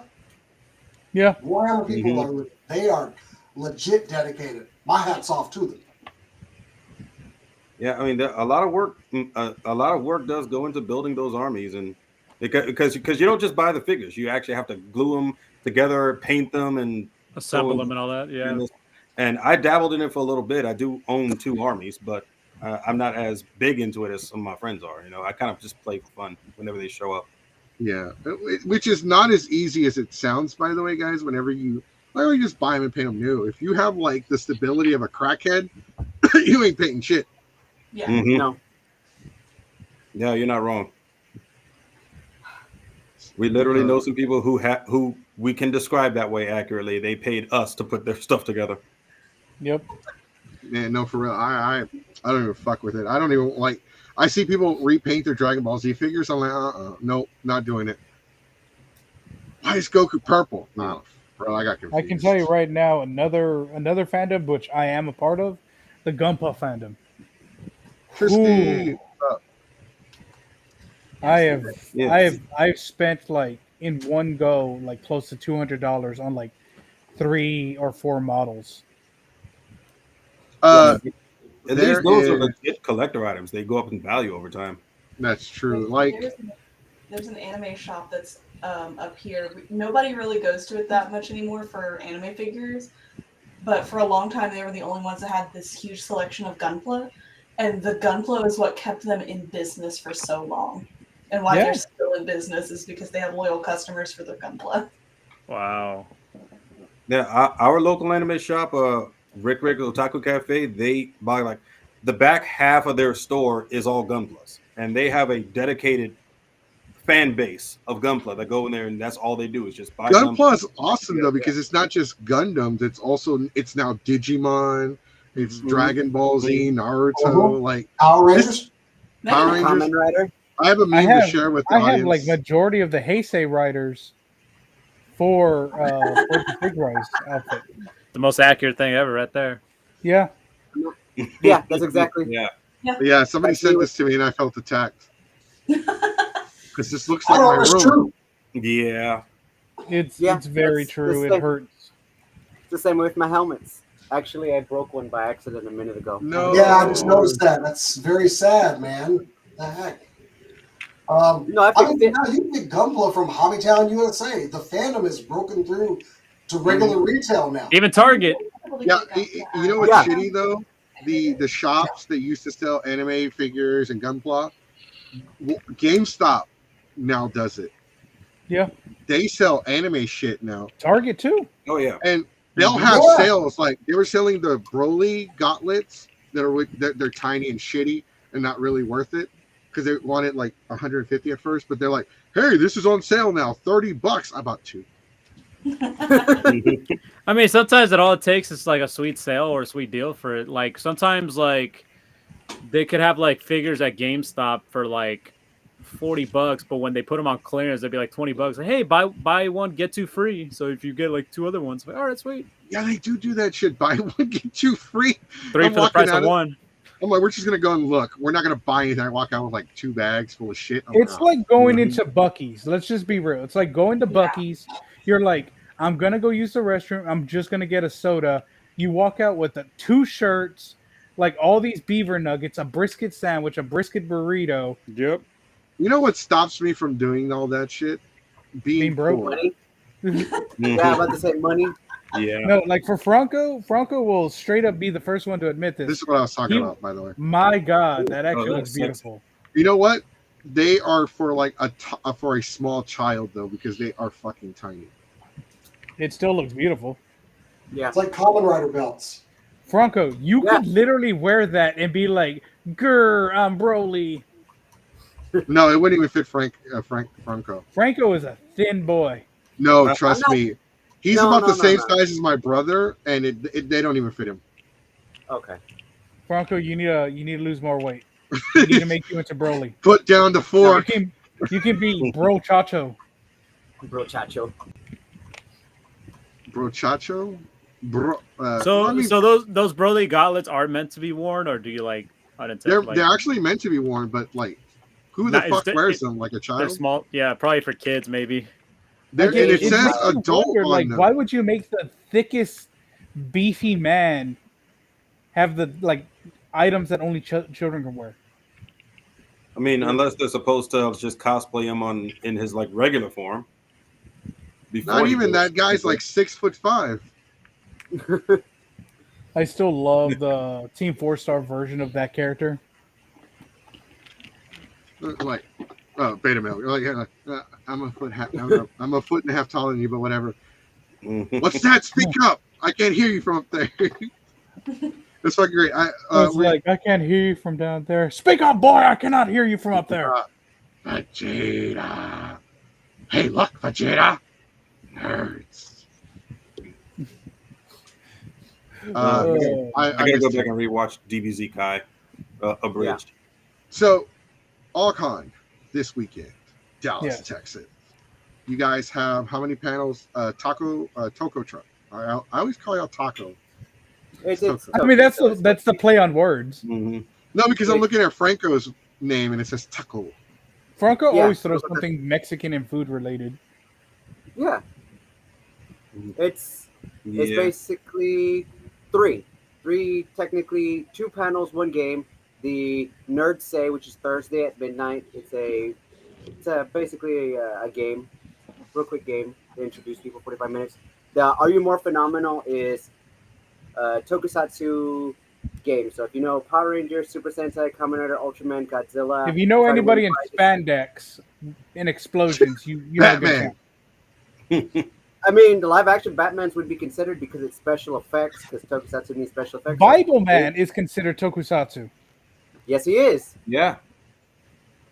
I have a couple of prizes that were actually sent from Japan because our champion for the last few years at All-Con moved to Japan, so he's actually sending prizes for the Are You More Phenomenal. So Jason, you might want to go there.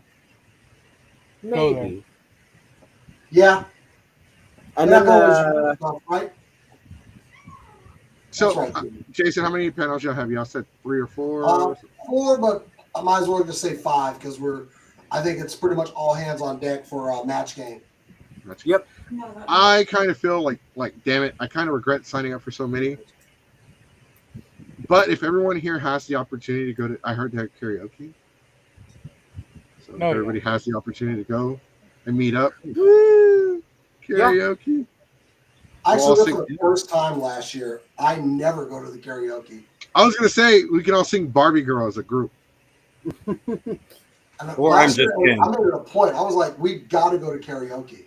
And, speaking of in the comment section, sort of unrelated, but Toonami is doing a marathon Saturday of DBC Kai in tribute to Toriyama. Nice. So basically, from 1 a.m. to 4:30 a.m. they'll be showing the first 8 episodes of Kai. Oh, okay. So if you don't feel like going to sleep, there's something you can put on. Woo, Kai! Like, grab a beer and enjoy the marathon. Yeah, basically. In his honor.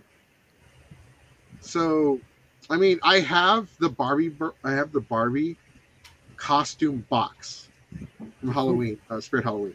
It's literally just a big old fucking glorified bullshit box that you put over you, and it says Barbie on it. So I say, if y'all have the chance, let's all go sing Barbie Girl as a group.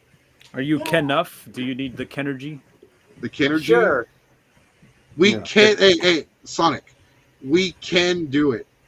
Yes, you can do it. Yes, you can. Yes, you can. I think it sounds like a good idea. You don't have to do it. You can watch me act a fool. I will embarrass the shit out of myself for like 1 follower. I mean that is kind of what karaoke is all about. Dude, because we host it like for other cons, but this is somebody else hosting, so I just want to go and have fun. And I'm really looking forward to AllCon. I'm a little nervous because I have hosted panels at AllCon in the past, a long time ago. Some are great, some of them are packed, some of them like there was a couple where like no one showed up. So I don't like early morning panels because like everyone's hungover, like oh fuck this. But there is a panel that I want to introduce. I want to host it or somebody host this. But at a different convention, they have a Saturday morning panel. So people show up at like 7 in the morning, pajamas. They have boxes of cereal, bowls. Oh yeah, we know who does that. Ushikan. Wait, somebody already does that? Yeah, over at Ushikan, our friend. Saturday morning cartoons. What the fuck? Sabrina does it. Let's get Sabrina to come out to the con. Yeah, there's literally like 20 boxes of cereal, 10 gallons of milk, and then we're all just sitting in a room just watching the Saturday morning cartoons from the 80s. What kind of cereal? All kinds. All sorts. 20 boxes. I don't see one box of Choco Krispies. Tables are getting flipped. Like this they'll make sure to bring either that or King Vitamin. This past King Vitamin. Oh God, I just had some memories right now. But like this past Ushikan, we were watching Sabrina, the original Sabrina the Teenage Witch cartoon. Yes, wait, the 1990. Define original. No, the one with the Saturday morning cartoon one. Well, not the Hanna-Barbera one. Cartoon. There was a Hanna. I thought the 90s. The Archie comic one. The Sabrina the Teenage Witch cartoon that came out in the 90s. That's a Hanna-Barbera cartoon? No, it was it's Archie. I made a mistake. It's even older than that. There's a Sabrina cartoon that was even older than that 90s one. Yeah. That was my dog. Hey, look, another black cat. There's another one roaming around there somewhere. Now, they even watched see a toy. But there is a black cat somewhere. Somewhere. It's plotting everyone's deaths. Saturday morning cartoons. Isn't DeWacko, aren't you hosting panels? Because I know DeWacko was at Ushicon. Yeah, she did a karaoke and Pictionary. And Name That Tune. Coincidentally, she will be there, but she will not be hosting any panels. No, it's her first All-Con there. What? Yeah. Shot. Shit. Yes. Are you sure? Really? The first All-Con? Yeah, it's their first All-Con. What a debut. I've been meaning to use that one all episode. Sorry. It's all good. I fucking love this little thing. That's fucking crazy. So Thursday, I should see everyone there Thursday, right? For the most part. Yeah, I'll be there Thursday before the. Yeah, I'll be there Thursday morning. I'm actually Wednesday going to night or register Thursday for Stranger Japan. Just to answer the comments. Yep. What party? Mm-hmm. It's going to get lit. Do I have any panels at late? So I kind of want to host the Pokemon one. Buzzed. You know what sucks? Pokemon. Thanks for coming to my TED Talk. They do a match game as well. You know that reminds me of another hill I would die on. I hate Ash Ketchum. Ash. I really do. I didn't like. I rolled with him in the first season or two because he was still new, still trying to figure things out. But you can't sit here and tell me that you just freaking got 4th place in this huge tournament, and then you go to a new region. All of a sudden, you just forgot everything that you learned. Yeah. I mean, technically, that's kind of a low blow because there are adults that forgot like the last 2 hours. Yeah. I kind of lost. As a kid, we hate. As a kid, we hate it, but as we get older, we're like, okay, now I understand. So I have good news. I don't know if you guys have a panel at this time, but Pokemon versus Digimon's at 9 p.m. That's buzzed time. That's when people are usually buzzed. Not What day? Saturday. Yeah, Saturday. Unfortunately, that's horrible. I won't be there because I'll show up. I'll show up drinking. Hey, so 9 o'clock is not white girl wasted, but it's definitely getting there. Well, what if I want to get chocolate wasted? Bro, whatever you do behind closed doors, more power to you, Nothing. bro. If you want to get that chocolate shower, you get that chocolate shower. After that gator meat. This gator meat. Sweet Jesus. This went south real fast. All right, guys, so we're gonna go ahead and wrap it up. So we're gonna start with Jason and Cora. So the way this works is we're gonna have you plug in your social media where they can follow you, and if you want to advertise anything for Allcon before. Like our personal or our channel? Your channel, whatever you want. Oh, by the way, just say it before y'all start. Trisky, I already did that, and it didn't really pan out that well. He's saying I have an idea for a panel. Power Rangers versus TMNT. I actually already did that at Comic Palooza. We've done that at we did something similar for our Death Battle debates, which we are not doing this year, but we may bring back next year. Oh, yeah. I don't do Death Battle debates. Mine are just literally shit talking. Hey, nothing wrong with that. Yeah, we get into the nitty gritty about what do you guys know about these characters? Who do you think would win and why? That kind of stuff. So like a little debate. So contest. like ours is like, okay, mine's like, so I don't really do any of the talking, or at least try not to. I invite the audience to come up, and like it can go one of two ways. It can be really funny and people make jokes about either one, or it gets really bad and then people want to start throwing hands, which is still funny. That's the fandoms for you. The most violent one was Homestuck versus My Little Pony. Ooh, I wouldn't even do that one. I just don't want to be in a room where we're talking about Homestuck anymore. Oh my god, we've never done that panel again. That room stunk so much. Yeah. I mean, I've smelled dumpsters that smell better than that. I've been to Smash tournaments that probably smell better. Oh, well, I'm not familiar with the IP, so you don't have to worry about that with me. Good. Don't look it up. It's not worth it. it's really not. like Just to kind of Transformers, describe the smell to you, the smell is so strong.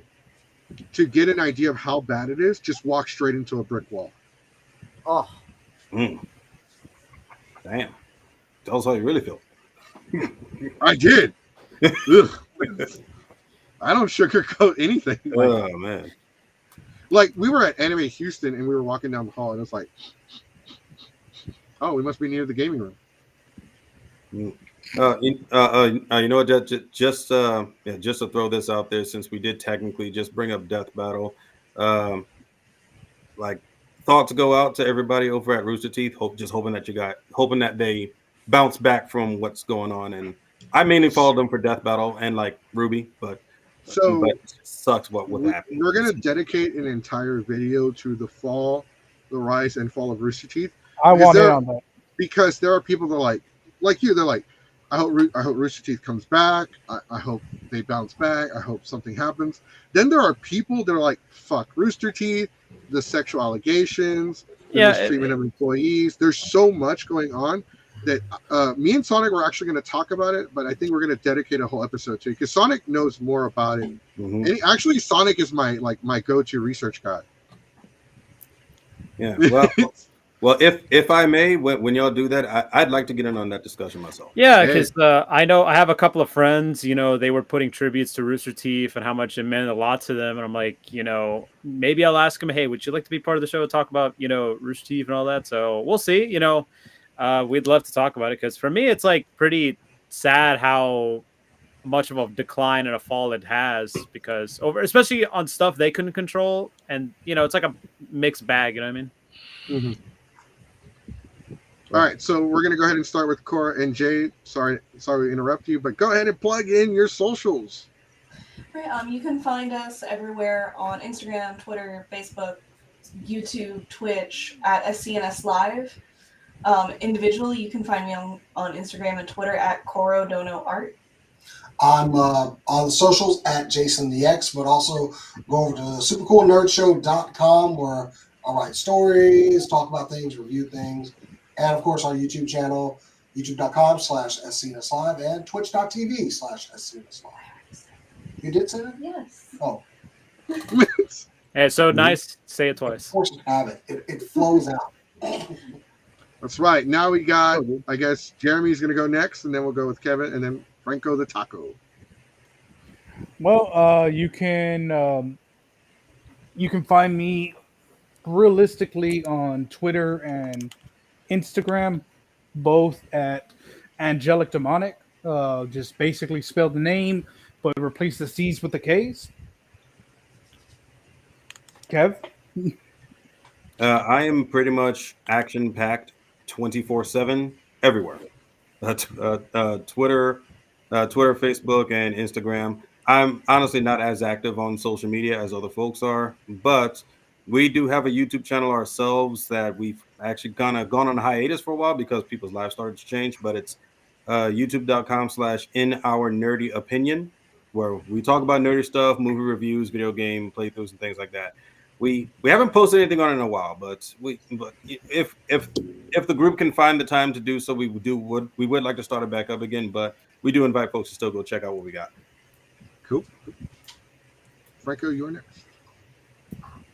Just find me on Facebook and Instagram. Facebook, it's my Franco E. Fernandez. That's how you find me. And Instagram, it's Isa Dial. So it's Ice A Dial. I mostly just put like pictures of cosplay and stuff like that. I'm like sad that nobody had gator meat as like their handle. Oh, we do have a side note. Like eventually, we don't know when the hell this is going to happen, but eventually me and Franco will make a tokusatsu themed podcast that is actually going to be named after our panel names, which is actually the Toku Truck. Welcome to the Toku Truck. So no gator meat. You had my hopes up. Nope. I thought you were going to announce gator meat. I mean, we can make gator meat tacos. Okay, that works. All right, Sonic, you are next. All right, just follow me on Instagram at Super Saiyan Sonic. That's my handle on Instagram. From there, you can go to my bio on the link. I have a link tree where it has all my stuff, all my Twitch, YouTube, all the other socials that I have there, TikTok, and just follow me there. And for anybody out there who goes to my YouTube is Keyblade Sonic. That's my YouTube page. I'm actually working on a video right now, hopefully uploading it tonight or tomorrow. So hope you guys, if you ring that notification bell, you will see what the video is about. All right. Make sure you follow Keyblade Sonic, my co-host. He is the man with the plan. He runs the skinny. He is the Texas Gaming Hedgehog, and he's going to spin his way into your ears and into your hearts. That's actually his introduction that we do in the beginning of the podcast. We didn't do it this time. All right, so guys, just so you know, we will be live streaming at AllCon Saturday at 10 a.m. honoring Akira Toriyama. We did dedicate the first 30 minutes of the show to Akira's memory, but we do have actual special guest speakers. They're going to give a speech. We're going to be honoring the memory of Akira Toriyama. We'll be live streaming for those of you that can't join us in person. But if you can join us, make sure you come to AllCon Saturday, the 16th at 10 a.m. Also, WrestleMania at Big City Wings with Fusion Hop Podcast and Geeks 5 Ever. We are going to be doing a live pre-show before WrestleMania goes live. Predictions, rumors, spoilers, all the tea, all of it. So bring your cups and stay thirsty because we bringing it. We bring all the tea. And we will have some representation at CypherCon next month, Comic Palooza, Delta H Con, and we have 2 badges that we're giving away for BotCon. Make sure you ring the ding-a-ling button on YouTube if you aren't following us. Hit that bell so you can be notified every time I go live or every time I feel like talking shit. So you can come in here and listen to me and I just babble and just talk nonsense about tacos, burritos, and how outhouses were a thing still in the 2000s in Mexico. All right, guys, it follows on Twitch, YouTube, Instagram, Facebook, all at geeks5ever.com. We will see everybody tomorrow for our Shit Talkie podcast, and we'll see everybody at AllCon this weekend. By the way, guys, if y'all want to hang out after the show ends, y'all can. Y'all don't have to leave right away because that's you don't have to stick around, but I'm just saying in case you do want to. All right, guys, stay classy. Let me get rid of this picture. Sorry, I'm like, Dankapus is usually here to remind me just to do stuff. All right, guys, stay classy. Have a good night, and we will see you tomorrow. Bye, everyone. Woo! See y'all next time. See you guys. At AllCon.